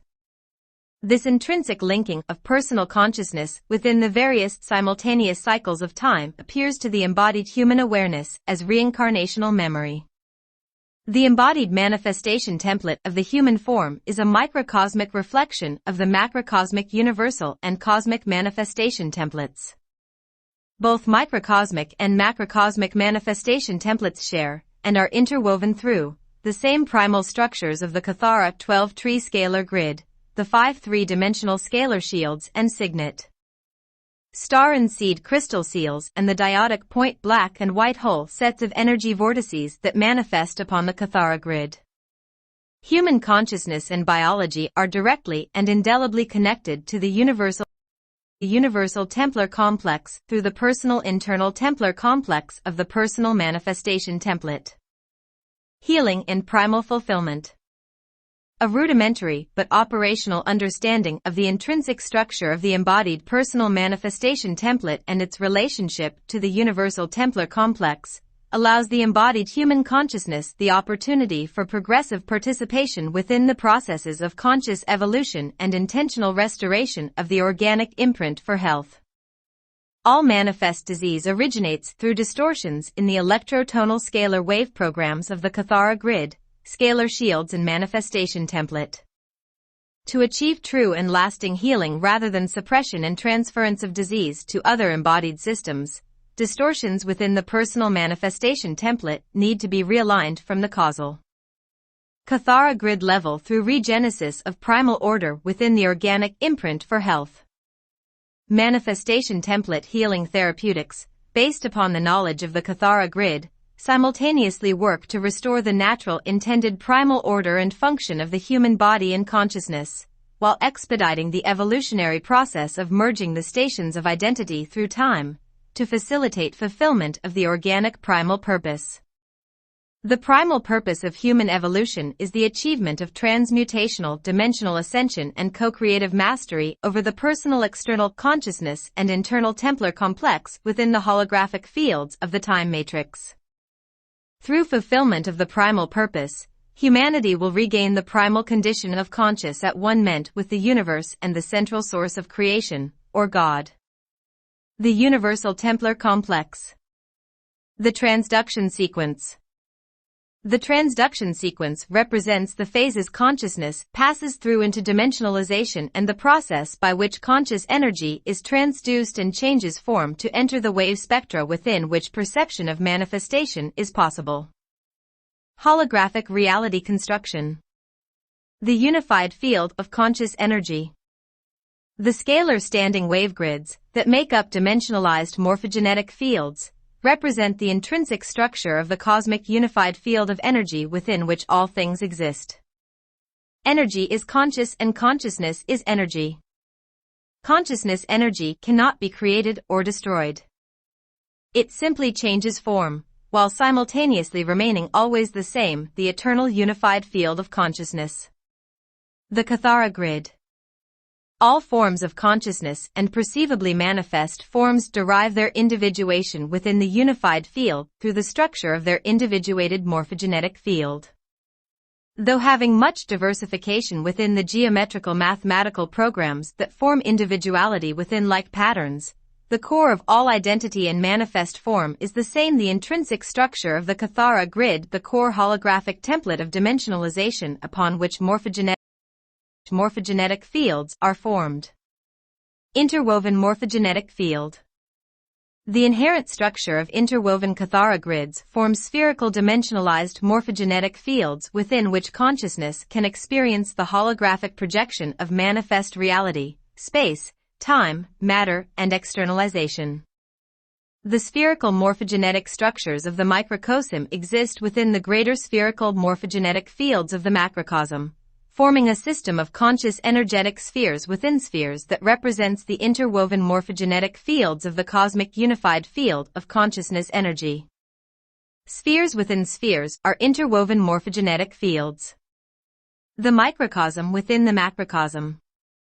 The individual within the species, within the planetary, within the galactic, within the universal, within the cosmic, within the infinite and eternal. Chapter 1, Highlights. The holographic template. External reality is a holographic projection.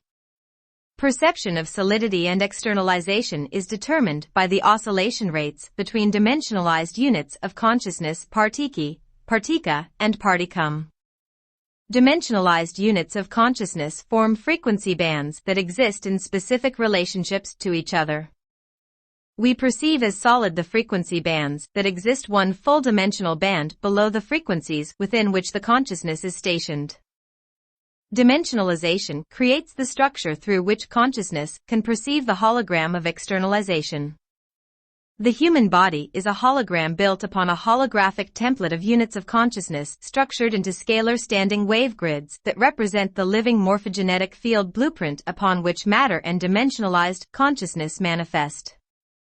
The unified field is built upon dimensionalized sets of scalar wave points, wave strata formed of units of consciousness that form the basis of energetic relationship through which the hologram of manifestation can be perceived. The human body is a construct of conscious energy, built upon a 15-dimensional anatomy of dimensionalized scalar grids. Perceived physicality emerges through the perceptual lens of dimensionalization, which provides the picture of seemingly manifest particles, atoms, molecules, and physical systems. Understanding the nature and structure of holographic reality allows us to understand the foundations upon which the body is built and the context within which healing must occur. Scalar waves are standing wave points that emanate out of fixed points of sound, electrotonal partiki units, which form the scalar grid morphogenetic templates that house consciousness in dimensionalization for experience of manifest reality. Scalar grids are created through partiki phasing. Partiki phasing is the process of internal expansion and contraction, characteristic of partiki units, through which the units perpetually break apart and replicate through fission, then re-merge through fusion.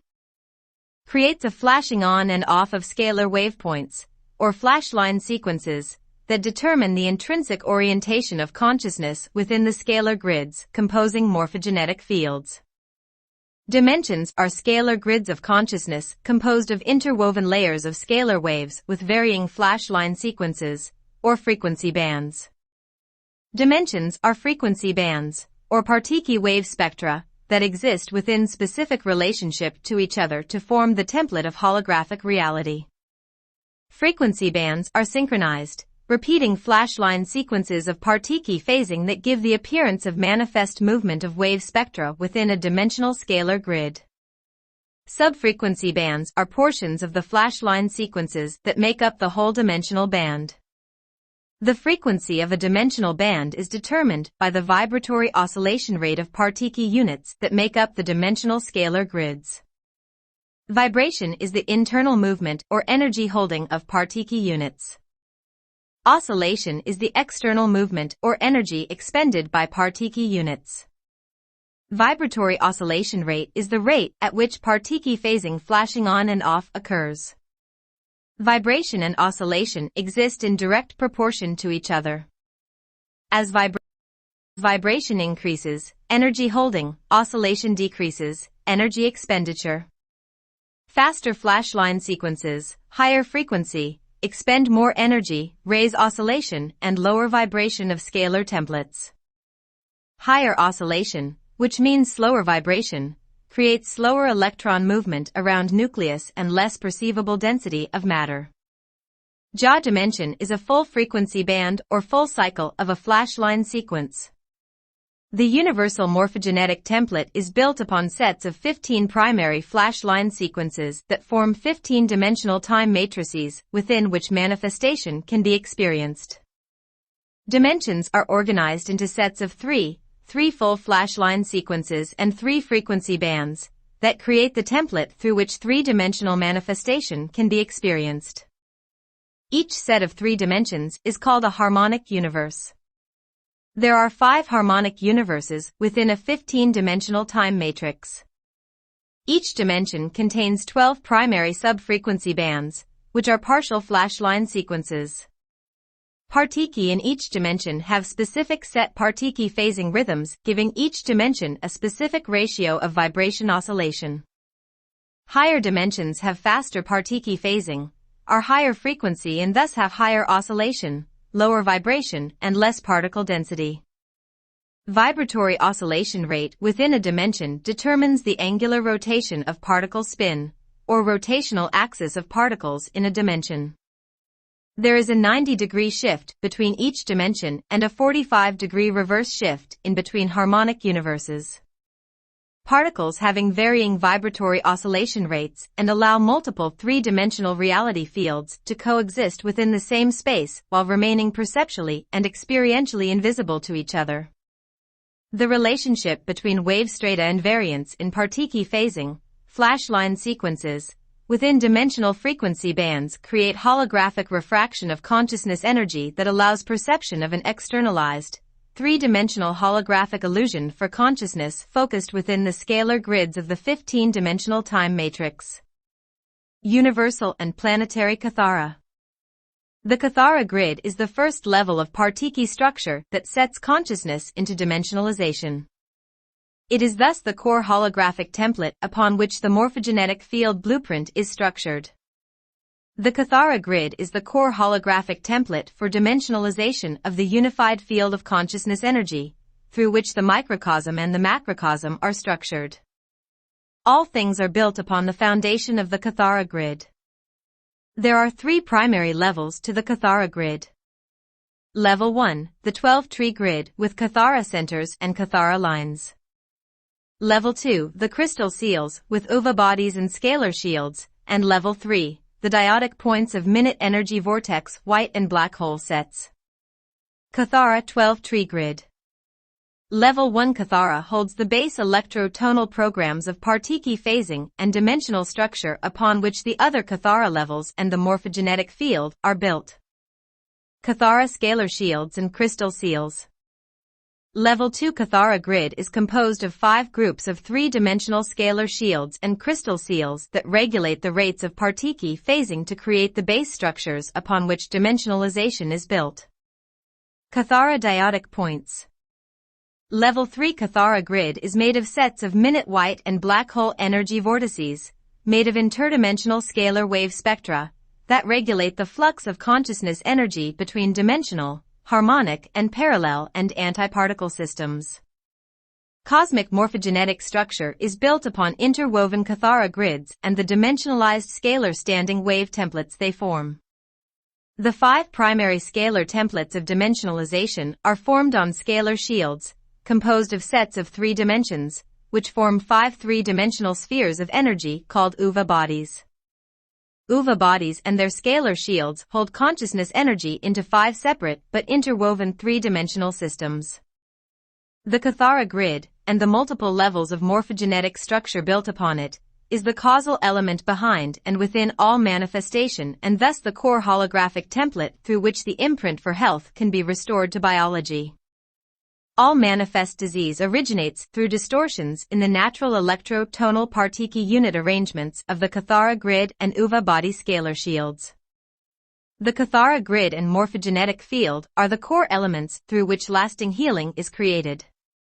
Healing occurs through regenesis of natural electro-tonal programs of the holographic template. Partiki units, scalar stand waves, and crystalline kalins and kalin codes represent the primal substance in energy that consciousness takes on in order to create the holographic projection of external manifestation.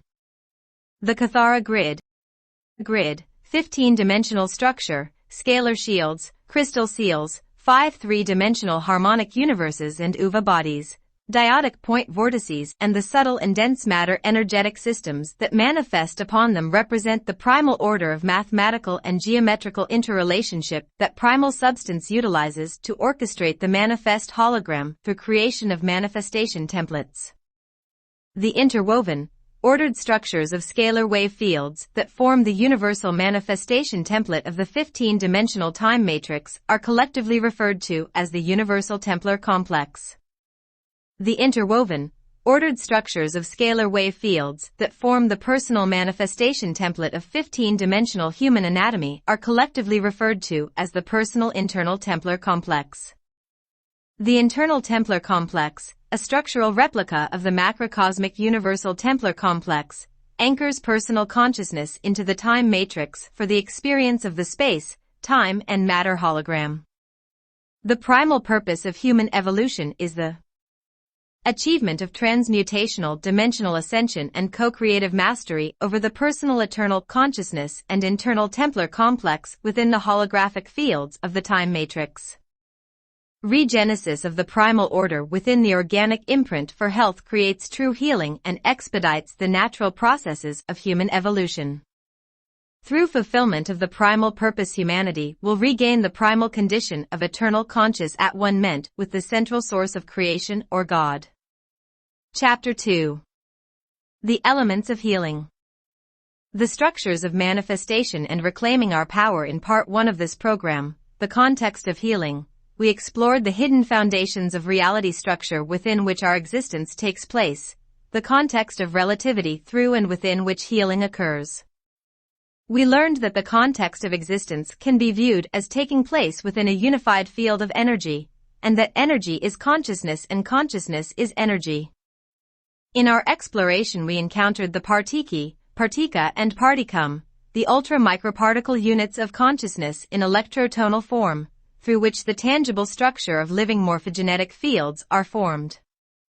In learning the foundation structures of the unified field of consciousness energy, we come to understand that the anatomy of any form, including that of the human body-mind-spirit system, is a multi-dimensional construct built on an ordered template of sets of 15 dimensions, through which all conditions of apparent manifestation are created. Through reviewing the underlying structures of manifest reality, we have already expanded our perceptions of the nature of reality itself.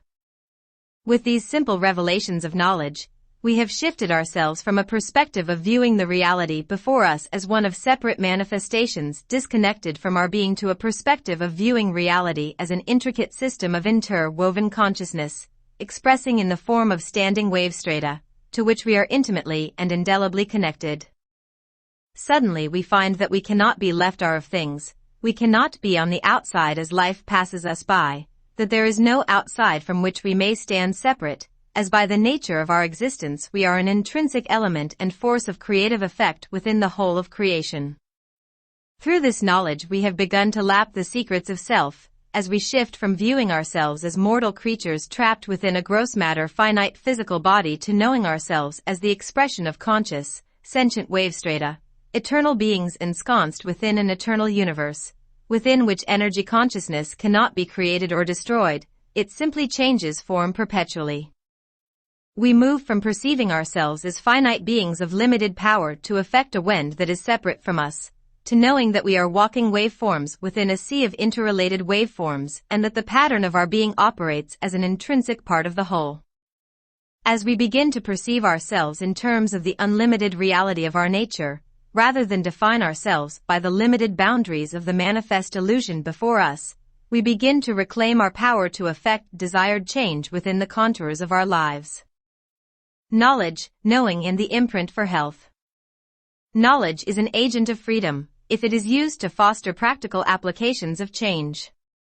Knowledge can also become a perpetual quest of distraction, through which we deny ourselves the ability to embrace the experience of living as we seek outside of ourselves the answers that live within. Knowledge is power if it is applied appropriately. It can be an agent that leads one through the door to the wisdom that awaits on the other side. Knowledge alone cannot provide cognition. Cognition comes through the application of applied knowledge to provide tangible, experiential knowing, and knowing derived only through the direct experience of being. In kathara healing, knowledge is applied as a tool through which one can grow into the wisdom of direct experience from thinking or believing, which are knowledge-based characteristics of a mind perceiving itself as finite, to knowing, through direct cognition of the experience of being, which is a characteristic of a consciousness knowing itself as eternal. In our first lessons of kathara healing, we gained knowledge of the context of healing and the structure of that which exists within and around us, so that we may become more empowered to serve as a healing force, within ourselves and within the collective of the whole. But this knowledge will only become practical or useful if it is applied to foster the direct experience through which the knowing may emerge. Then, and only then, will we be changed, then and only then will we become true agents of healing.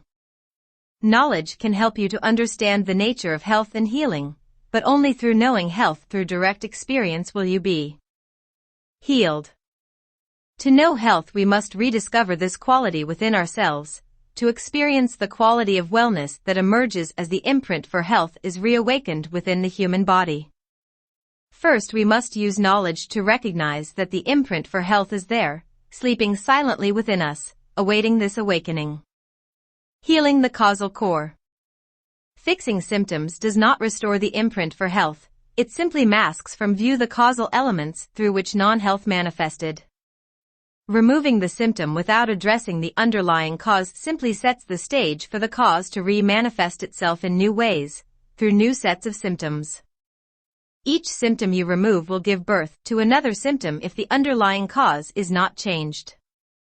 Kathara healing addresses the deepest causal factor in manifestation, the holographic template kathara grid, upon which all conditions come into being. Within the intrinsic structure of the kathara grid, the dormant imprint for health is sleeping, and through knowledge of kathara and applications of its methods we can reawaken the imprint for health within ourselves to progressively move into knowing health through the cognition of direct experience. In kathara healing you are provided with the knowledge you need to understand the structures upon which the imprint for health is built. For in understanding these structures, you will be enabled to call the imprint for health into awakening. But it is through the application of kathara technique that you will effect change. The technique applications offered in kathara healing allow you to bring the knowledge home to the core of its usefulness, the ability to lead you into the direct experience of healthward change. Elements of healing. Here we will apply the knowledge of the context of healing that we acquired earlier directly to its relevance in terms of the human body. We will now explore kathara mechanics as they apply directly to the human system, and you will gain the knowledge of your 15-dimensional anatomy, through which you may then effectively utilize kathara mechanics techniques to begin your journey into the experiential reality of healing. We will discover the long-forgotten potentials of the planetary biofeed interface system and how to receive energy for healing directly from the kathara grid of the Earth. We will explore the real processes within and behind the experience of growth through time, so that we may finally identify the true causal element intrinsic to the degeneration and death of the body. We will come to understand the functions of the body-mind-spirit system as they are intended to operate, to identify the areas in which malfunction is occurring, so that we may remedy the causal factors to progressively restore the intended integrity of the body-mind-spirit system. We will reclaim our knowledge of our multidimensional anatomy and rediscover the buried secrets of awakening the imprint for health. The imprint for health and the Maharic shield. Restoration of health within the body is a progressive endeavor that takes time. Portions of the body-mind-spirit system that have been malfunctioning must readjust to a new process of function that will progressively work its way up from the core kathara grid holographic template into the bioenergetic field, chakra system and DNA, to progressively reset the imprint for health within the body-mind-spirit system. The imprint for health sleeps soundly now within a portion of the multidimensional anatomy called the Maharic shield. The Maharic shield is a buried treasure of regeneration and revitalization of the human organism, as it is the key to recoding the human kathara grid back into its original imprint for health. The imprint for health is a tangible construct of energy that is located within the structure of the Maharic shield. In calling these dormant energy systems into activation within the body, one has the opportunity to restructure the causal level of malfunction and to recode the holographic template upon which malfunction manifests. Reciprocal reflection and the kathara grid. All conditions of disease within the body-mind-spirit system share a common core of causality, distortions of the kathara grid upon which manifestation is built. All symptoms affect the body, mind and spirit simultaneously. Malfunction in one aspect of being will have its reciprocal reflection in the other aspects of being, as the symptoms emanate from distortion in the kathara core, upon which all aspects of being simultaneously manifest. As we work with restoring integrity to the holographic template kathara grid, we are thus creating simultaneous restoration through reciprocal reflection within the body, the mind, and the spirit, the consciousness that makes up the substance of our multidimensional anatomy and identity. The Maharic shield and whole being healing. In activating the Maharic shield to regenerate the imprint for health, you will have change occurring within multiple levels of being. Your body will begin to reflect change as disease-causing distortions are released from the biological imprint, and a higher level of order is re-established within the atomic structure. Your mind will begin to reflect change as disease-causing distortions in your thoughts, ideas and beliefs are released from the mental body awareness. Your spirit consciousness will reflect change, as divisions between your embodied awareness and the expanded portions of your multidimensional awareness will begin to dissolve, and you will become progressively more able to embody greater states of cognition, creativity, and awareness.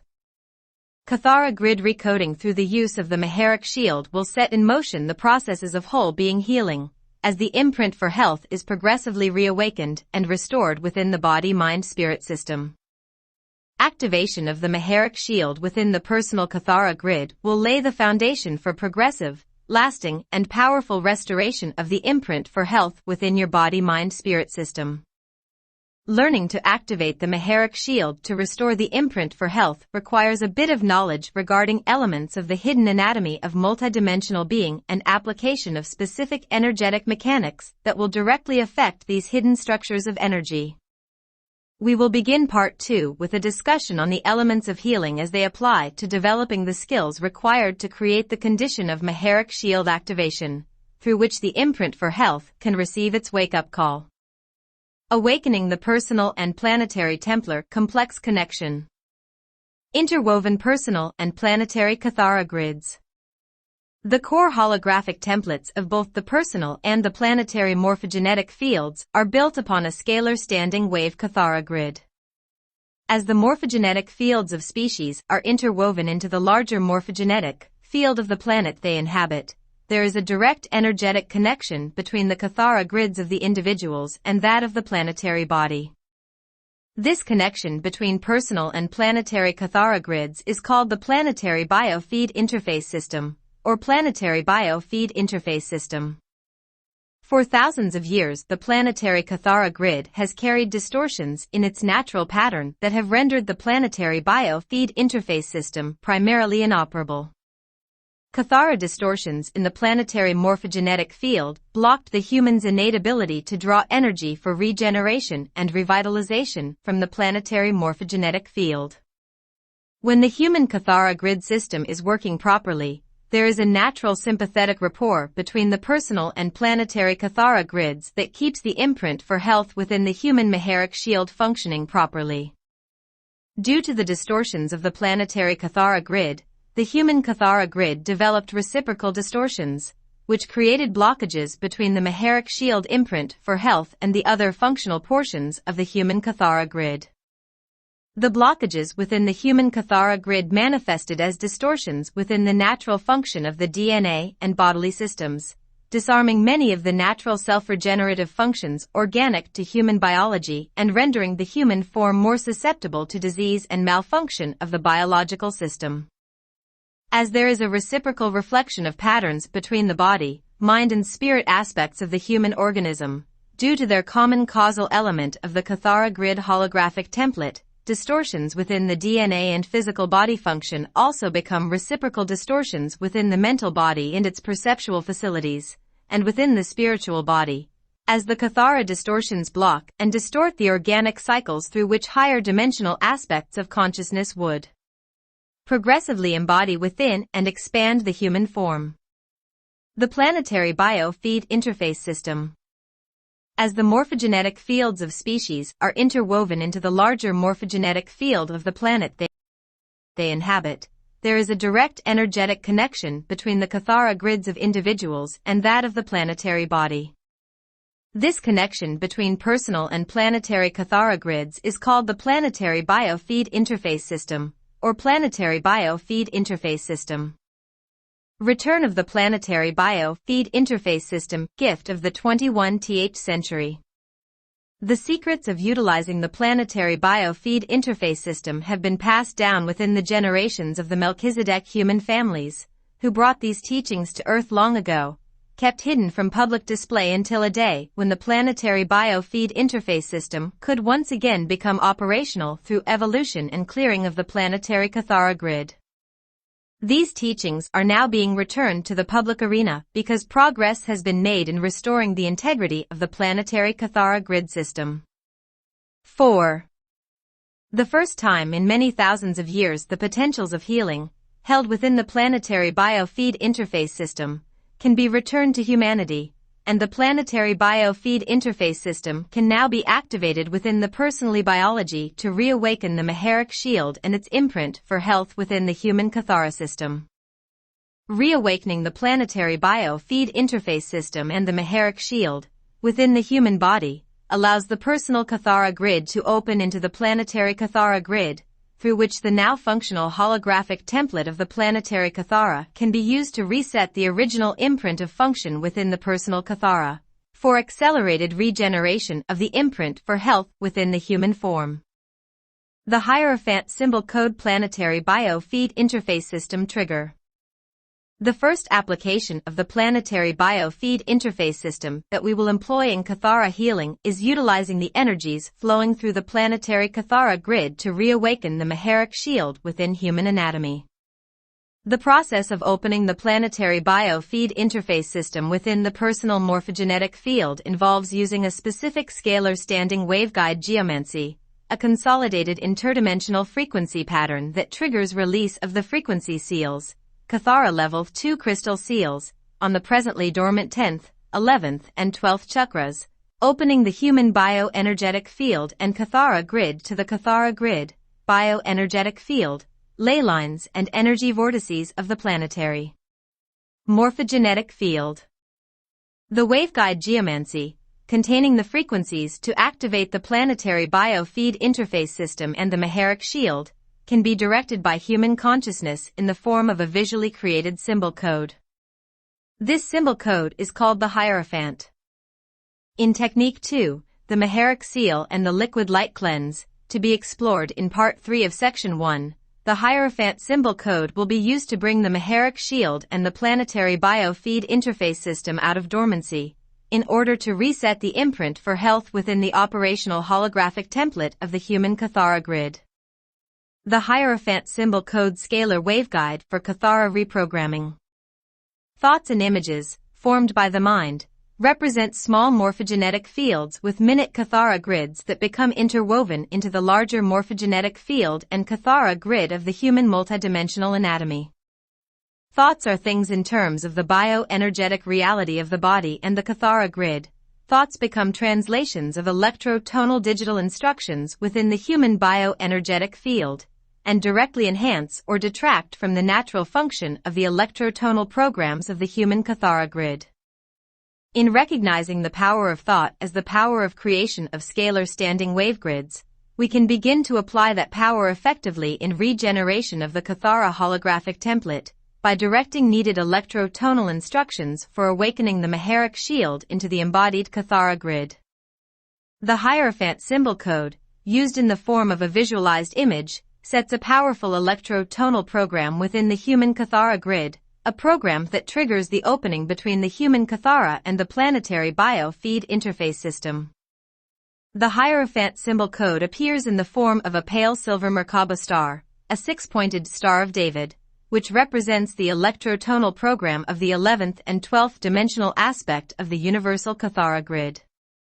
The frequency wave spectra, perceived by the human mind as pale silver, represents the electro-tonal program of the dark silver primary frequency band of the 11th dimensional wave spectra, combined with the pure white primary wave spectra of the 12th dimensional frequency bands. Using the Hierophant symbol waveguide to direct frequency and electro-tonal instructions through the Kathara grid creates a scalar standing wave pattern of 11th and 12th dimensional frequency within the personal Kathara grid, the frequencies in which the original electro-tonal instructions for the imprint for health are stored. By awakening the 11th and 12th dimensional frequencies within the human Kathara grid and bioenergetic field, all of the lower frequencies within the Kathara electro-tonal program become modulated and recoded into their organic, undistorted pattern, by the stronger wave influence at the higher 11th and 12th dimensional frequencies, which contain within themselves the organic imprint for the entire dimensionalized wave spectra of the dimensions that oscillate below them. Ease of Kathara healing techniques. Through using the Hierophant symbol code, we awaken the restorative frequency patterns within the Maharic shield and the planetary biofeed interface system, beginning the process of regenerating the organic imprint for health in the human holographic template Kathara grid. The restorative effects of using the Hierophant symbol code to activate the Maharic shield and the planetary biofeed interface system will occur upon using the Kathara mechanics provided in Technique 2, whether or not an individual understands the realities in frequency that are taking place through using this process. Therefore, the complex mechanics of activating the Maharic shield to reset the imprint for health can be reduced to simple instructions for the direction of energy. Though the theory of Kathara healing is highly detailed and complex, the techniques by which active results are achieved employ simple exercises in mental symbol code visualization and mental energy direction, coupled with the application of simple Kathara stimulating personal massage to specific corresponding body points. The techniques of Kathara healing and regeneration of Kathara grid integrity are so simple that even a young child can learn to actively employ them, to achieve the desired result of restoring the imprint for health. Morphogenetic expansion, frequency accretion, growth, age rhythms, degeneration, death, and Kathara blockage. The morphogenetic field of the human body evolves through time via the process of frequency accretion. The human morphogenetic field exists within the larger morphogenetic field of the planetary and universal dimensionalized unified field of consciousness energy. Through the inherent function of the kathara grid and the multi-layered systems of energy built upon it, progressively more frequency and corresponding wave spectra from the dimensionalized unified field are drawn into the personal morphogenetic field to create progressive expansion of the morphogenetic imprint and its resulting progressive expansion of consciousness and growth of the physical body in time. Kathara blockages and organic growth cycles. Blockages and scalar wave distortions within the kathara grid impede the natural functions of frequency accretion, and so distort the intended natural processes of consciousness expansion and growth of the body form in time. When the kathara grid is functioning properly, there are certain specific points of linear time when specific aspects of morphogenetic expansion via frequency accretion are intended to occur. The original cycles of growth and expansion inherent to the human form occurred between 4 phases. 1. Fetal integration through age 11 to 12. 2. Age 11 to 12 through age 22. 3. Age 22 through age 33. 4. Age 33 through age 44, at which time the human morphogenetic field would reach its full expansion, the DNA would reach its organic 12-strand activation, the identity would expand to hold 12 dimensions of consciousness with embodiment, and the organism would have full conscious control of manifesting and demanifesting its 15-dimensional anatomy in time. The body forms of the original human imprint are eternal. Deterioration and death were not a part of the original imprint for health within the human bio-spiritual makeup.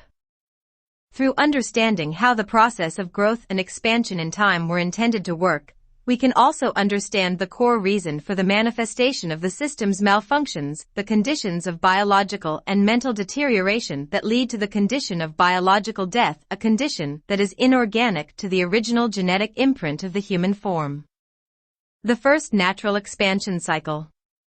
In the original human genetic blueprint, the frequencies and dimensions of consciousness corresponding to the wave spectra of dimensions 1, 2 and 3 were intended to accrete or draw into the morphogenetic field between fetal integration and the age of 11 to 12. At the age of 11 to 12, the wave spectra of which the body was composed would take a leap in frequency, beginning the process of expanding the morphogenetic field to hold the higher frequency wave spectra of dimensions 4, 5, and 6. The expansion of the morphogenetic imprint is reflected in the DNA and chemical and hormonal balances within the body, which govern the function of the metabolic rate and the operation of molecular function. The first cycle of morphogenetic expansion into the wave spectra of dimensions 4, 5, and 6 represents the process of soul integration for the embodied identity and begins the natural process of de-densification of matter by lowering of morphogenetic vibration, raising of oscillation rate and frequency,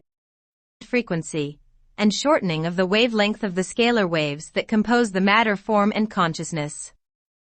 These changes in intrinsic wave characteristics have their reflection within the behavior of atomic structure. As the morphogenetic field wave spectra rises in frequency, the electron spin around the atomic nucleus slows, thereby increasing the electrical nature and reducing the magnetic orientation of atomic function, transmuting the perceivable matter substance of the cells to a less dense state of being.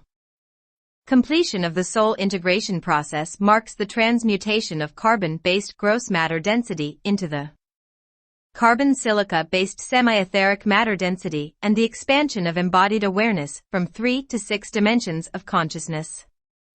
Completing expansion.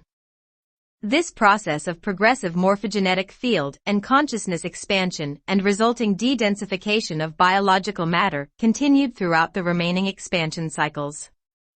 Age 22 to age 33 marked the accretion of the 7th, 8th, and 9th dimensional wave spectra, the process of oversoul integration, expansion into a 9th dimensional consciousness and transmutation to a silica-based etheric matter density biology. Age 33 to 44 marked the accretion at the 10th, 11th, and 12th dimensional wave spectra, the process of maharic integration, expansion into a 12-dimensional consciousness and transmutation out of biology into the crystalline liquid light wave from of pre-matter substance. At this point, the identity is considered a full avatar and has complete control over manifesting and demanifesting the holographic projection of its desired body imprint in time. Growth rates and morphogenetic expansion. Original human genetic imprint. Personality integration, also known as telluric integration, starts at birth through age 12, expands the morphogenetic field through accreting the frequencies of dimensions 1 to 3 and activating DNA strand templates 1 to 3. Soul integration, also known as dyadic integration, starts at age 12 to 22, expands the morphogenetic field through accreting the frequencies of dimensions 4 to 6 and activating DNA strand templates 4 to 6. Oversoul integration, also known as telluric integration, starts at age 22 to 33, expands the morphogenetic field through accreting the frequencies of dimensions 7 to 9 and activating DNA strand templates 7 to 9. Christos avatar integration, also known as Maharic integration, starts at age 33 to 44, expands the morphogenetic field through accreting the frequencies of dimensions 10 to 12 and activating DNA strand templates 10 to 12. Allows full cellular transmutation and dimensional ascension to the 12th dimensional pre-matter liquid light hydroplasmic substance liquid silica and conscious mastery over 12 dimensions within the 15-dimensional time matrix. A Christ eternal being possessing non-polarized unity or Christ consciousness. Contemporary human genetic imprint. Personality integration, also known as telluric integration, start at birth and ends with death. Soul integration, also known as dyadic integration, currently suffering kathara blockage. Oversoul integration, also known as telluric integration, currently suffering kathara blockage. Christos avatar integration, also known as Maharic integration, currently suffering kathara blockage. Deterioration and death of the physically body occur rather than progressive frequency accretion for cellular transmutation and dimensional ascension. Distortions in the personal kathara grid and scalar shields manifest in the DNA template and block natural inflow and morphogenetic field accretion of frequency from the higher dimensional stations of identity. Conscious awareness remains polarized in duality. Consciousness and physical body is rendered finite and vulnerable to disease. The 4 natural cycles of morphogenetic field expansion.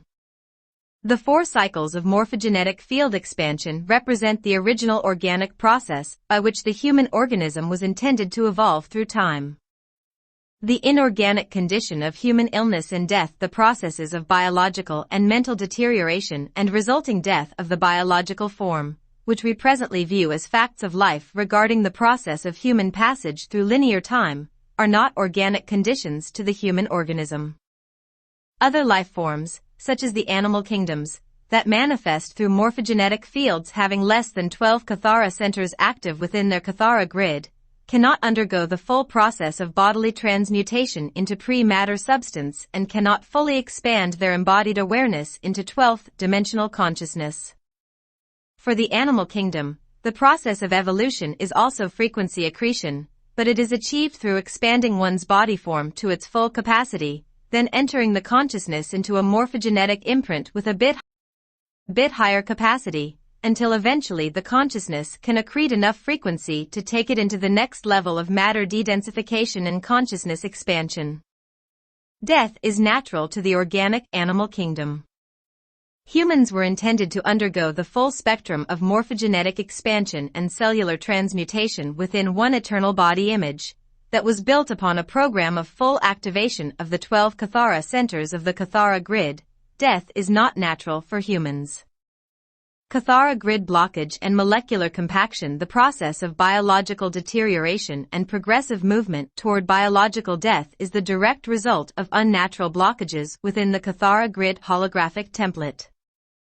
Blockages within the kathara grid program presently block the process of frequency accretion at the beginning of the first expansion cycle, as accretion of the 4th, 5th and 6th dimensional frequencies representing the soul integration process is blocked within the kathara grid and thus the biological DNA. The incoming frequencies of the soul level consciousness push on and crush the morphogenetic field, rather than expand the morphogenetic field into a higher level of frequency hold. When the incoming scalar wave frequencies of soul integration begin to crush the morphogenetic field, a condition called molecular compaction is created. Molecular compaction, overexposure to scalar wave spectra and its resulting fragmentation of the morphogenetic field and kathara grid is the only true cause of disease, and the core causal element of the unnatural death experience. The Maharic Shield and Human Healing. Within the imprint of the Maharic Shield of human morphogenetic structure is the dormant imprint of the 10th, 11th, and 12th dimensional electro-tonal programs that represent the organic program of the kathara grid. Through activation of the Maharic Shield, the scalar standing wave template that corresponds to the pre-matter liquid light fields of dimensions 10, 11, and 12 blockages within the kathara grid holographic template that result in the genetic mutation that causes molecular compaction, can be progressively realigned with the original eternal imprint for health. Though it takes time and consistent application of kathara healing technique to fully regenerate the imprint for health and eternal life within the 15-dimensional levels of human anatomy, working to heal distortions within the kathara grid, through Maharic infusion, which is running the frequencies and wave spectra of the Maharic Shield through the kathara grid, bioenergetic system and body, can create progressively more observable effects in creating and maintaining health and slowing the bodily deterioration process within the normal lifespan of an individual. Potentials of kathara healing. The true beauty and significance of kathara healing is that it can not only do wonders for creating and maintaining higher standards of health within the average human lifespan, but within the applications of kathara mechanics lies the promise and potential of human biological eternal life and fulfillment of spiritual actualization and evolution to mastery through progressive embodiment of and conscious mastery over our 15-dimensional anatomy and the creative process of holographic projection within the dimensionalized fields of space, time, and matter. Kathara healing holds the key to humanity reclaiming its ancient heritage of the eternal self and eternal at one-ment with Source. Levels of human anatomy, the embodied kathara. The kathara grid of the human body is the core holographic template upon which the morphogenetic scalar wave template and all other levels of identity are built. It is the control center for manifestation of the human being. Level 1 Kathara 12-tree grid.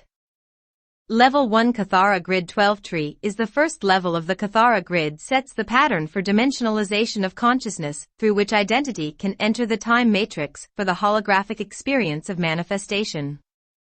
The Kathara Grid 12 Tree is the first wave spectra composite through which consciousness anchors itself into dimensionality in order to experience manifestation of form.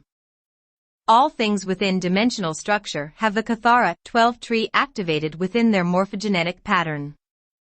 The 12 tree is composed of 12 Kathara centers or Kathara spheres and 15 Kathara lines. Kathara centers. The Kathara centers are crystallizations of partiki units that hold composite electro-tonal energy signatures of each dimensional band. The electro-tonal programs of the Kathara centers hold the foundation template upon which the biological DNA will manifest. Kathara lines. The Kathara lines are sequences of partiki phasing rhythms, which is flashing on and off fission fusion sequences that transfer the dimensionalized electro-tonal programs of the Kathara centers between each center to form the core level of the scalar standing wave template upon which subsequent levels of the Kathara grid, bioenergetic system, and body will build. Kathara healing in the Level 1, 12-tree grid. The Kathara centers and Kathara lines are used in Kathara healing to realign and awaken the original 12-dimensional imprint within the human morphogenetic field, in order to reinstate the original imprint for health and bio-spiritual mastery within the operational evolutionary blueprint for the body-mind-spirit system of the human form. Level 2 Kathara Crystal Seals Grid. The crystal seals are groups of three-dimensional partiki scalar wave composites that regulate the rate of partiki phasing to create the base structures upon which dimensionalization is formed. The flow of frequency between dimensional bands and harmonic universes, the fixed expansion and contraction fission and fusion rates of partiki, the vibration oscillation rates of partiki and the angular rotation of particle spin are all regulated by the crystal seals. Star crystal seals are positioned between the chakra centers along the central body current, and seed crystal seals are positioned between them and serve as the point of composite frequency out of which the 15 primary chakra center vortices emerge.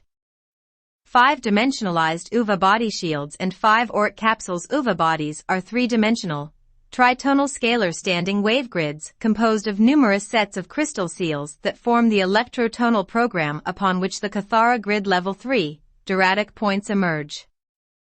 The UVA body grids are called crystal shields. The 5-dimensionalized UVA bodies are structured as 5 concentric spheres of energy that surround and permeate the human body and serve to hold the embodying consciousness into dimensionalized levels through which the holographic projection of experienced manifestation can occur. The UVA bodies form tissue capsules of subtle energy around each 3-dimensional harmonic level of the bioenergetic field, within which the 15-dimensional levels of the auric field are stationed. In kathara healing, restoration of the original 4th harmonic maharic shield imprint for health is used to realign and clear blockages from the lower UVA bodies and corresponding kathara centers and kathara lines, to awaken the imprint for health and spiritual actualization within the body-mind-spirit system. UVA bodies, shields and signets. UVA bodies are tritonal scalar grids that form spherical energy tissue capsules around each 3-dimensional level of the multidimensional identity. Within 15-dimensional human anatomy, there are 5-dimensionalized UVA bodies called REA UVA bodies. The REA UVA bodies form out of electrotonal programs held within the kathara centers of the level 1 kathara 12 tree grid. The 12th kathara center of the kathara 12 tree grid connects to the 12th kathara center of the universal kathara grid, just as the 1th kathara center in the personal kathara connects to the 1th kathara center in the planetary kathara grid. The 12th and 1th kathara centers, the personal kathara grid and morphogenetic field, connect to the planetary and universal morphogenetic fields. When working with the UVA bodies, we first focus upon the lower 4, as these must be functioning properly before the 5th UVA body and its connection to the universal kathara grid can be activated within the bioenergetic field. 4 of the 5 REA UVA bodies are directly connected to the crystal seals within the human body central body current on a horizontal plane. These first 4 UVA bodies correspond to each of the 12 kathara centers of the personal kathara 12 tree grid. The UVA bodies represent harmonics of manifestation. UVA bodies, signets and shields. Each UVA body emanates outward from a set of 3 kathara centers and their corresponding crystal seals. The core template of the UVA body is a triad of crystalline spheres that connect directly to the 3 kathara centers to which they correspond. This triad of crystal spheres is called a signet. The signets are the smatter, fixed, consolidated frequency points out of which the seed crystal seals that form the chakra's manliest. The signets and the smaller crystal seal formations that manifest through them create a disk of spinning horizontal wave spectra that direct the function of UVA body merger. These scalar disks are the scalar templates upon which the UVA bodies manifest and are called shields. The shields and the signets that direct them are considered to be the core of the level 2 crystal seals kathara grid. Each of the 4 UVA bodies of the first 12 dimensions forms upon a set of 3 signets. Signets. Each signet transmits a flash line, partiki phasing sequence, on a different axis. 1 vertical, 1 horizontal and 1 diagonal, forming a 3-plane projection of flash lines that form the base of the 3-dimensional holographic projection. In each set of 3 signets at least one corresponds to the central vertical kathara line, the control center of the level 1 kathara grid 12 tree. The signets and shields can therefore be used to direct the function of the kathara grid 12 tree and all built upon it, and the kathara centers can be used to trigger activation of the signets and shields within the UVA bodies. When a signet is activated, its corresponding disk or shield begins to spin. When a certain spin rate of the shield is reached, it triggers the activation of the next set of signets in the next harmonic, setting the next shield to spin. When two shields activate and reach a reciprocal spin rate, the tissue capsule separating the two corresponding ovabodies releases and the two ovabodies merge, which is the process by which higher identity integration occurs. It is also the process by which the Merkaba vehicle is activated within the bioenergetic field. When all four shields activate and spin, the body matter is able to transmute out of matter density and into pure wave form, which represents Maharic avatar integration for the identity. The Uva bodies and the shields. Each Uva body contains at its core a shield through which the Uva body functions are governed. The Nada Uva body of dimensions 1 to 3 forms on the telluric shield, its control center being the second kathara center that is composed of 2 dimensional frequencies. The Alpha Uva body of dimensions 4 to 6 forms on the Doratic shield, its control center being the Dora or archetype of the 5th dimensional frequencies. The Betchia Uva body of dimensions 7 to 9 forms on the Turic shield, its control center being the Turic or monad of the 8th dimensional frequencies. The Mahara Uva body forms on the Maharic shield, its control center being the Mahanta or avatar core of the 11th dimensional frequencies. The 5th Uva body, the Raja Uva body, forms on a set of signets that correspond to stellar points within the universal kathara grid. Its shield, the Rishik shield, rotates on a vertical plane and it comes into activation within the personal morphogenetic field only after the 4 lower shields have transmuted the body into pre-matter liquid light of the Maharic shield. In terms of healing and advancing evolution of the earthly identity, the first 4 shields are of greatest significance. Uva bodies, shields, signets and healing. In all healing applications, knowledge of the shields is of great value, for any manifest condition of disorder will have its first manifestation within the kathara grid and the shields that form upon it. The process of healing, therefore, is the process of restoring the shields to their proper order so they may activate to build the Merkaba vehicle through progressive higher identity integration. In Kathara healing we begin with the Maharic shield, the shield that contains the pure form of electrotonal programs upon which the consciousness first entered matter density through the pre-matter liquid fields of the 4th harmonic dimensions 10 to 12. Through activating and progressively drawing in the highest 11th and 12th dimensional frequencies of the Maharic shield, distortions in all lower shields can be more rapidly realigned with their original pattern. When we work with the Kathara centers of the level 112 tree grid, we simultaneously create change within the signets that direct the function of the shields, and so we are able to more rapidly facilitate appropriate realignment of the shields and Uva bodies. The core of healing is restoring the Uva bodies and the shields upon which they manifest to their original integrity of order. Shields, signets and dyadic points. Through the interaction and interplay of multi-harmonic frequency between the shields, signets and their crystal seals, Kathara grid level 3 dyadic points come into manifestation to fill out the 3-plane, 3-dimensional armature of scalar waves and flash lines, upon which more partiki units will cluster and crystallize to build up the particle base for form manifestation. The dyadic points, within the body and morphogenetic field, connect directly to the shields of the Uva bodies in areas where the flash lines and scalar points within the crystal seals of the shields align with and pass through each other. Flash lines from one Uva body shield crossing through those in other Uva bodied shields form coordinate points, or gateways of energy consciousness transference through which frequency and awareness from one Uva body and identity level can cross through into other Uva bodies and identity levels.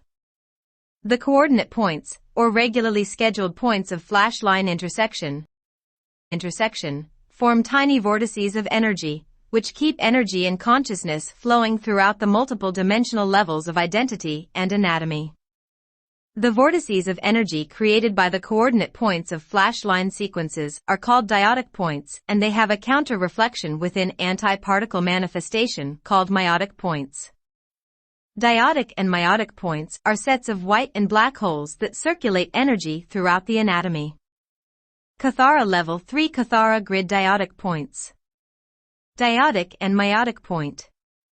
Diotic-meiotic points represent concentrated areas of energy that emerge at points where dimensionalized levels of scalar grids cross over and through each other, creating minute vortices of wave spectra that serve as frequency modulation zones, which are scalar flash cycle transition points between dimensional frequency bands. Diotic point vortices are white-hole vortices that transit energy into the particle universe from their counterpart meiotic point vortices within the antiparticle universe. Through the structure of dimensionalization, each harmonic universe, and the structures contained therewithin, have within their morphogenetic fields sets of diotic and meiotic points, sets of white and black holes that regulate the flux of consciousness energy between systems. Within the biological form and morphogenetic field, diotic points are located in physical body regions where interdimensional and interharmonic horizontal and vertical kathara lines intersect to form small vortices of interdimensional or interharmonic wave spectra that serve as gateways of consciousness between dimensional time continua of harmonic time cycles. They connect physical bodies to their antiparticle counterparts and intersect with the vertical and horizontal relationships of wave spectra within the DNA, RNA, and bioenergetic field, through sets of white and black holes at the center of the biological harmonic scalar grids. Diotic points and three-dimensionality. Diotic points control the diagonal kathara lines, the sequences of Partiki phasing or flash lines that run on a diagonal between the kathara centers. Whereas the kathara level 1 kathara lines direct the vertical flash line sequences and the level 2 crystal seals control the primary horizontal flash lines and their relationships to the vertical flash lines, the diotic points further regulate the relationships of flash line sequences through the kathara grid by serving as turnstiles of energy. The diotic points intersect with the crossover points of the vertical and horizontal flash lines, adding a further level of modulation to the frequencies passing through, allowing a three-dimensional harmonic projection of flash lines projecting on three different angular planes, to build within the morphogenetic field. The diotic points add the third plane of projection to the kathara grid, beginning the formation of what will appear as a three-dimensional armature of flash points upon which particles will accrete to fill out the holographic illusion of three-dimensionality. Dimensionality. Diotic points and healing. In kathara healing, diotic points are used to open the diagonal kathara line for reprogramming. When diotic points become blocked due to blockages within the kathara grid, which appear as gaps or missing sequences of flashes along the flash lines of Partiki phasing, energy builds up in the level 3 kathara grid, forming distortions in the natural pattern that will manifest in the body and biofield systems as disease or disharmonic condition. In later applications of kathara healing, we will learn to identify points of diotic and meiotic buildup in the body and use primary flash line sequences applied through touch points to realign the natural flash point sequences and clear the diotic blockages. Shields, signets, and the kathara grid. OVA bodies are spherical scalar wave grids that form tissue capsules between each three-dimensional harmonic of manifestation. Signets are the core points of consolidated frequency that hold the programs for the scalar grid shields upon which the OVA bodies manifest. Axiom lines, auric levels, and chakras. Each signet within a OVA body shield holds the electrotonal program for one seed crystal seal and one dimensionalized flash line sequence. Each seed seal program corresponds to one dimensionalized flashline program from one level 1 kathara center. Each seed crystal seal holds intact the electrotonal program for one dimensionalized flashline projection angle, or single-axis dimensional flashline sequence. The single-axis dimensional flashline sequences controlled by each seed crystal seal are called axiom lines. There are 12 primary axiom lines that correspond to the 12 kathara centers in the personal and planetary kathara grids. There are 12 additional stellar axiom lines that correspond to the 12 kathara centers in the universal kathara GND. The axiom lines represent single-axis flashline sequences, fixed points of conscious electrified sound electrotonal units that form strands of scalar standing waves that intermesh to refine the scalar grid webbing upon which kathara grid level 3 diotic points will emerge. axiom A-B tonal lines, diotic-meiotic vortices, chakras, DNA portals, ley lines, and healing. Each of the 12 primary axiom lines has a reverse reflection within the dimensions of the antiparticle universe. The 12 primary axiom lines governing the diotic white hole vortices of the particle universe are called axiotonal lines. The corresponding reflections of the axiotonal lines in the antiparticle universe, which govern the meiotic black hole vortex reflections of the diotic points, are called axi-B-tonal lines. In kathara, healing, the integrity of the axiotonal lines is restored through realigning the electrotonal programs within the corresponding kathara centers. The 12 primary axiotonal lines set the morphogenetic imprint upon which the chakra system and foundation DNA organization of the human body will manifest, and upon which the planetary vortex portal system and primary planetary ley lines will emerge within the planetary body.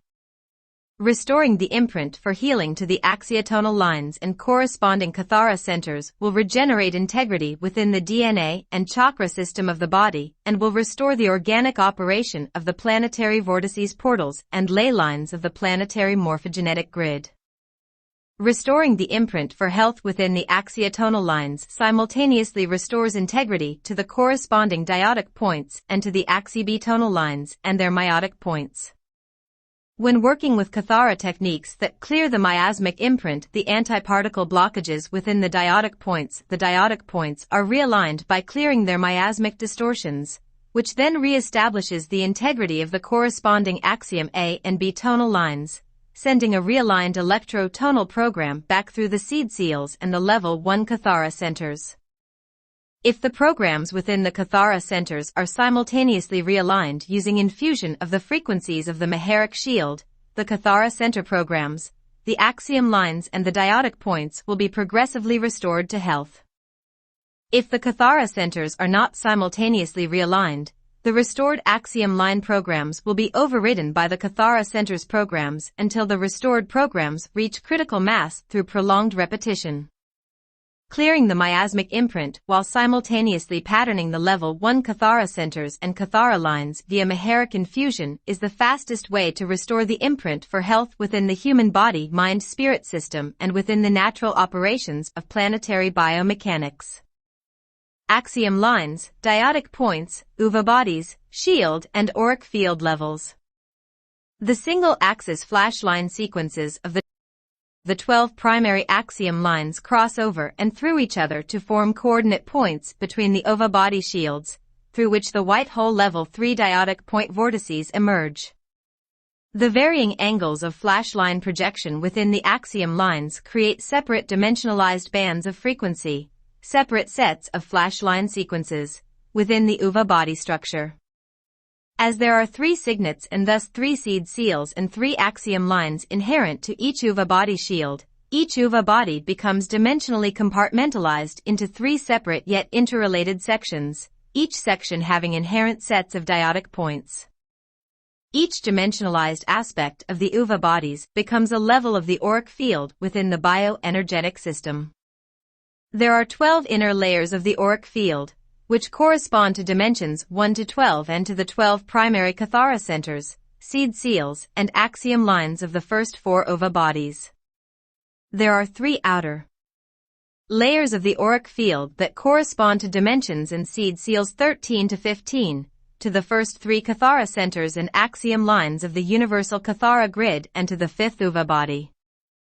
Seed seals, axiom lines, consolidated diotic points, chakras and auric levels. The points in the kathara grid where the single-axis axiom lines cross over and through the central vertical kathara line in the level 1 grid and the horizontal flash lines of the seed crystal seals form fixed, consolidated diotic points, larger vortices of energy composed of many smaller diotic vortices. The larger vortex points are called chakras. Each chakra vortex is formed upon the electrotonal program of its corresponding dimensional frequency band, kathara center, seed seal and axiom line, and each chakra corresponds to one auric field level, DNA strand imprint and level of consciousness. As 3 signets, seed seals and axiom lines correspond to each UVA body shield, 3 chakras regulate and correspond to each of 5 uva bodies, for a total of 15 primary chakras. Primary chakras 1 to 12 correspond to kathara centers 1 to 12 in the personal and planetary kathara grids, and primary chakras 13 to 15 correspond to the first 3 kathara centers and axiom lines of the universal kathara grid. Chakras 13 to 15 are considered universal transstellar chakras.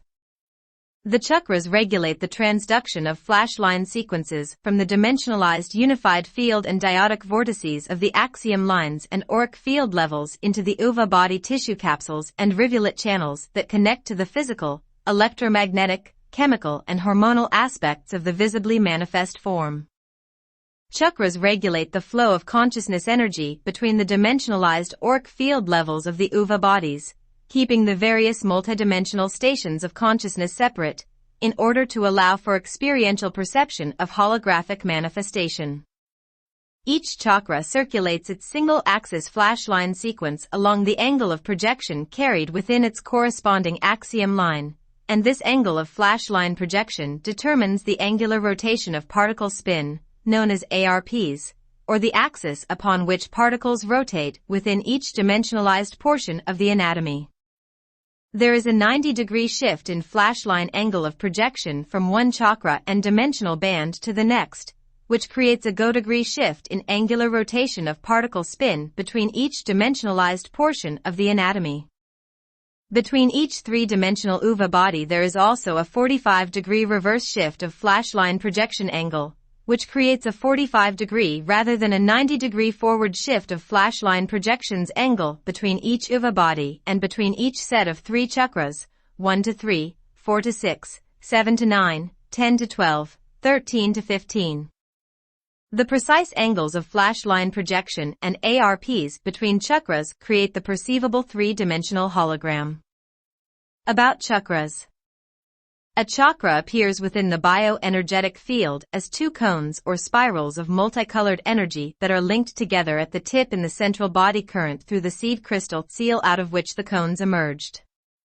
Chakras 2-6 extend from the seed seals outward through the body and auric field on a horizontal axis, and chakras 8 and 9 intersect with 6 and 7 at the pineal gland on 2 rotating diagonal axes running the rough the head. Chakras 1 and 7 and 10 and 14 are stacked above and below the body on a vertical axis aligned with the central body current and the central vertical kathara line. Chakras 1 and 7, 10 and 12, 11 and 13 and 14 and 15 are actually the bottom and top cones of 4 large vertical chakra spirals, but are counted as separate chakras. Chakra 15 is a roving chakra, which travels the course of the 12 primary axiom lines tar out in level 15 of the auric field. Each chakra draws in energy form and transmits energy into the dimensional unified field corresponding to the chakra number, and carries as its dominant perceivable color the hue characteristic to the primary frequency band wavelength of its dimensional affiliation. Chakras and dimensional Merkaba fields. When the seed seal at the core of a chakra is released, the 2 cones of the chakra move through each other to form a dimensional Merkaba field, 2 counterrotating spirals of electromagnetic energy that take the form of a star tetrahedron. When the seed crystal seal releases, the corresponding scalar wave paints within the uva body shield are released from dimensional phase lock. They are released from polarity by the recombining of their inherent particum particles and partika antiparticles. Through recombining particum and partika, the scalar standing wave paints undergo fusion, then a reciprocal fission and replication within the harmonic above. Through release at the seed seals, the dimensionalized auric field levels at the lower uva body align along the same angular rotation of particle spin, which transmutes them into the angle of flash line projection and partiki. Phasing rate of the dimensionalized auric field levels of the uva body from the harmonic above. Seed crystal seals are released by infusing them with the flash line sequences of the corresponding dimension from the harmonic above. Progressive release of the seed seals within the chakras creates opening and merging at the kathara lines in the level 112 tree grid, and merging of the uva bodies, shields, dyadic points, auric and identity levels and DNA strands. through which activation of the Merkaba vehicle and de-densification of matter occur. Axiom lines, rotating flash line projection and the human body. Each seed crystal seat within the signets of the UVA body shields hold the electrotonal program for a single-axis axiom line flash line projection. The flash line sequences of each axiom line are not simply stationary single-line projections of flash lines, but rather operate as rotating single-line projections. Each rotating single-axis flash line projection is synchronized with the other rotating single-axis flash line projections of axiom lines from the other seed crystal seals through the rotational synchronization of the axiom flash line sequences. The flash lines of each axiom line regularly cross through each other and through the vertical and horizontal flash line sequences from the Level 1 and Level 2 kathara grid. The points of synchronized flash line crossover form consistent points of intersection through which the Level 3 dyadic vortices and chakras manifest. Within the human body and auric field, the consistent points of flash line crossover can be charted in the form of fixed lines of energy that run through the body. The charted axiom lines within the human body represent series of regularly scheduled flash line intersection points, created through the synchronized rotation of the single-axis axiom flash line sequences. Axioma lines, axiotonal lines in the human body. The consistent points of axiom line flash line crossover that form fixed lines of energy within the body can be charted as axiom A and B line energy flows within the body. The axioma lines correspond to the body manifestation in the particle universe, the B lines to the body double in the antiparticle universe. For kathara healing applications, the alines, axiotonal lines of the particle body are used for various purposes of facilitating kathara center realignment and revitalization of the body-mind-spirit system. Within the body, the axiotonal lines can be charted as primary flow lines, conduits through which energy consciousness, in the form of scalar point flash line sequences, circulates through the morphogenetic field. The fixed flash line crossover points that form the charted axiotonal lines appear in the body as a set of 12 vertical flow lines, one running from each of 12 auric fields levels, which run through the body within the Level 2 crystal seals kathara grid. Each axiotonal line corresponds to one of the 12-dimensional frequency bands, kathara centers, seed crystal seals, chakras and DNA strand imprints. The 12 primary axiotonal lines appear to enter and leave the body through the head and feet, with conduits running through the arms, hand and out the fingertips, and through the legs, feet and out the tips of the toes. Each axiotonal line appears as a colored cord of energy, its hue determined by the wavelength characteristic to its corresponding dimensional frequency band.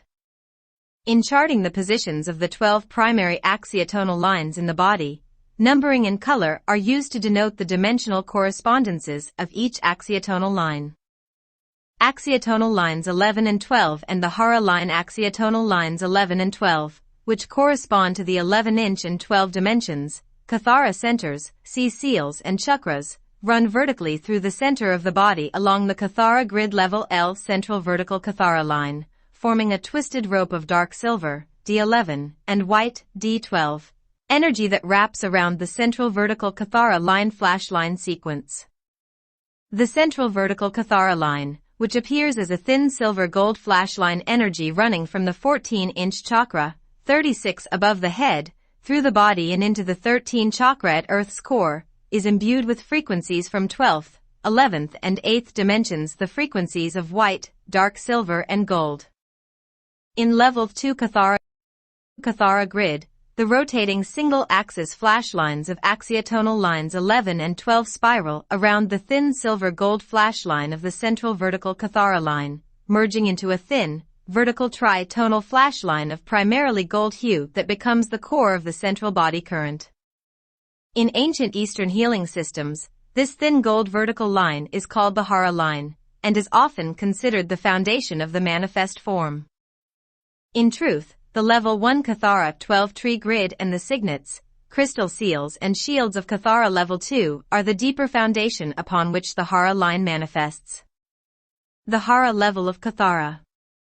Level 2 Crystal Seals Grid. The mechanics of the crystal seals in the Level 2 Kathara God are complex, but can be employed with relative ease through working with the energetic dynamics of the outer levels of the Level 2 Kathara Grid, the level in which the Hara line can be viewed using ninth-dimensional higher sensory perception. We refer to this level of the Level 2 Crystal Seals God as the Hara level. The Hara level is composed of the Hara line and 6 of the 15-star crystal seals of the Kathara Level 2 Crystal Seals Grid. The 6 Hara points, crystal seals, apparent from the Hara level are as follows: the 9th Silver Core Star Crystal Seal, called the Hara Center. The 6th Indigo, or Blue-Violet, Star Crystal Seal, called the Soul Star. The 12th White Star Crystal Seal, called the Galactic Star. The 3rd Yellow Star Crystal Seal, called the Sun Star. The 8th Gold Star Crystal Seal, called the Earth Star. The 10th Blue-Black Star Crystal Seal, called the Earth Core Seal. The 6 Hara points govern and regulate the function of complexes of energy synthesization and distribution that control the operations of all primary body systems and bioenergetic field dynamics. In Kathara Healing Level 2 we will explore mechanics of the Hara level.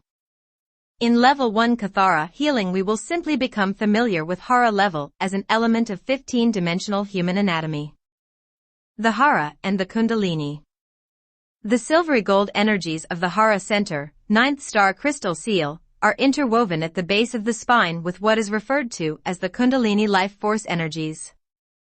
The Kundalini energies represent the primary energy currents through which the incarnating consciousness anchors its morphogenetic field within the fetal body through the first 8 cells of conception.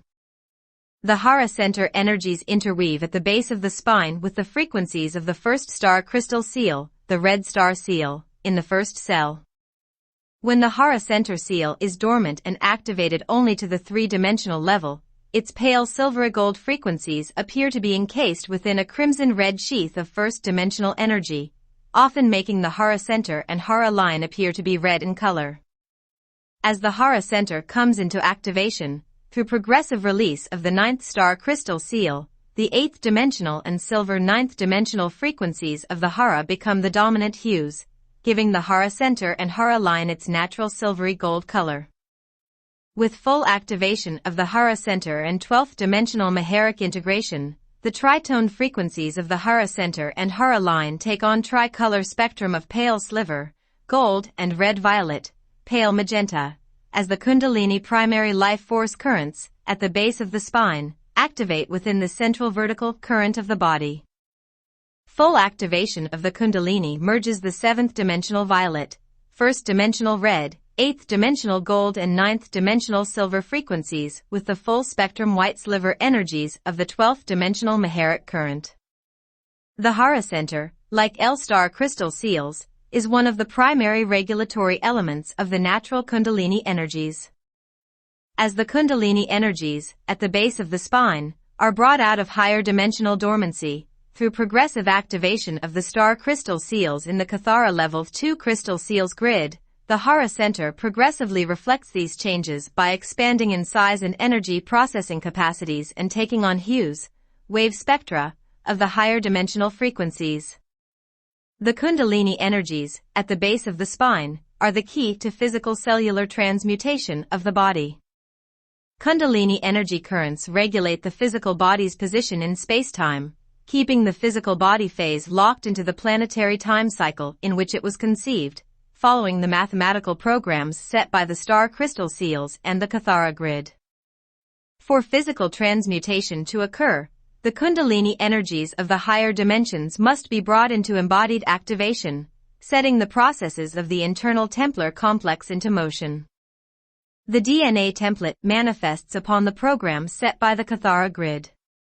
As the Kathara centers and their corresponding star crystal seals, shield, Kundalini currents, cranial sacral, pineal tailbone, seals, seed crystal seals and chakras activate, dormant DNA strand template also activate, progressively altering the angular rotation of particle spin, energy processing capacities, metabolic orientation and neurological processes of the body and molecular structure.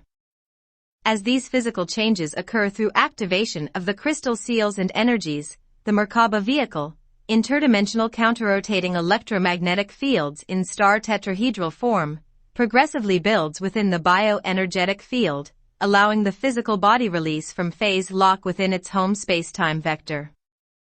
Activation of the Hara center represents one of the stages of this natural transmutational process. The ninth core star crystal seal, the Hara center and the D9 thalamus complex. The star and seed crystal seals of the level 2 kathara grid that hold consciousness into the dimensional phase lock set by the level L kathara centers, accrete along the central vertical kathara line and the central body current. From the Hara level, the outer portions of the level 2 kathara grid, the 12th, 9th and 6th star crystal seals, appear as areas of condensed light positioned along the vertical Hara line. The 9th star crystal seal, located about 2 foot below the navel, is known as the core star crystal seal, the point of 8th and 9th dimensional frequency of the harmonic 3/soul matrix, which is the toric shield that anchors the personal morphogenetic field into that of the earth and serves as the center of gravity for the adult human body. The core star seal appears from the Hara level as a 2-inch ball of gold energy encased in a thin silver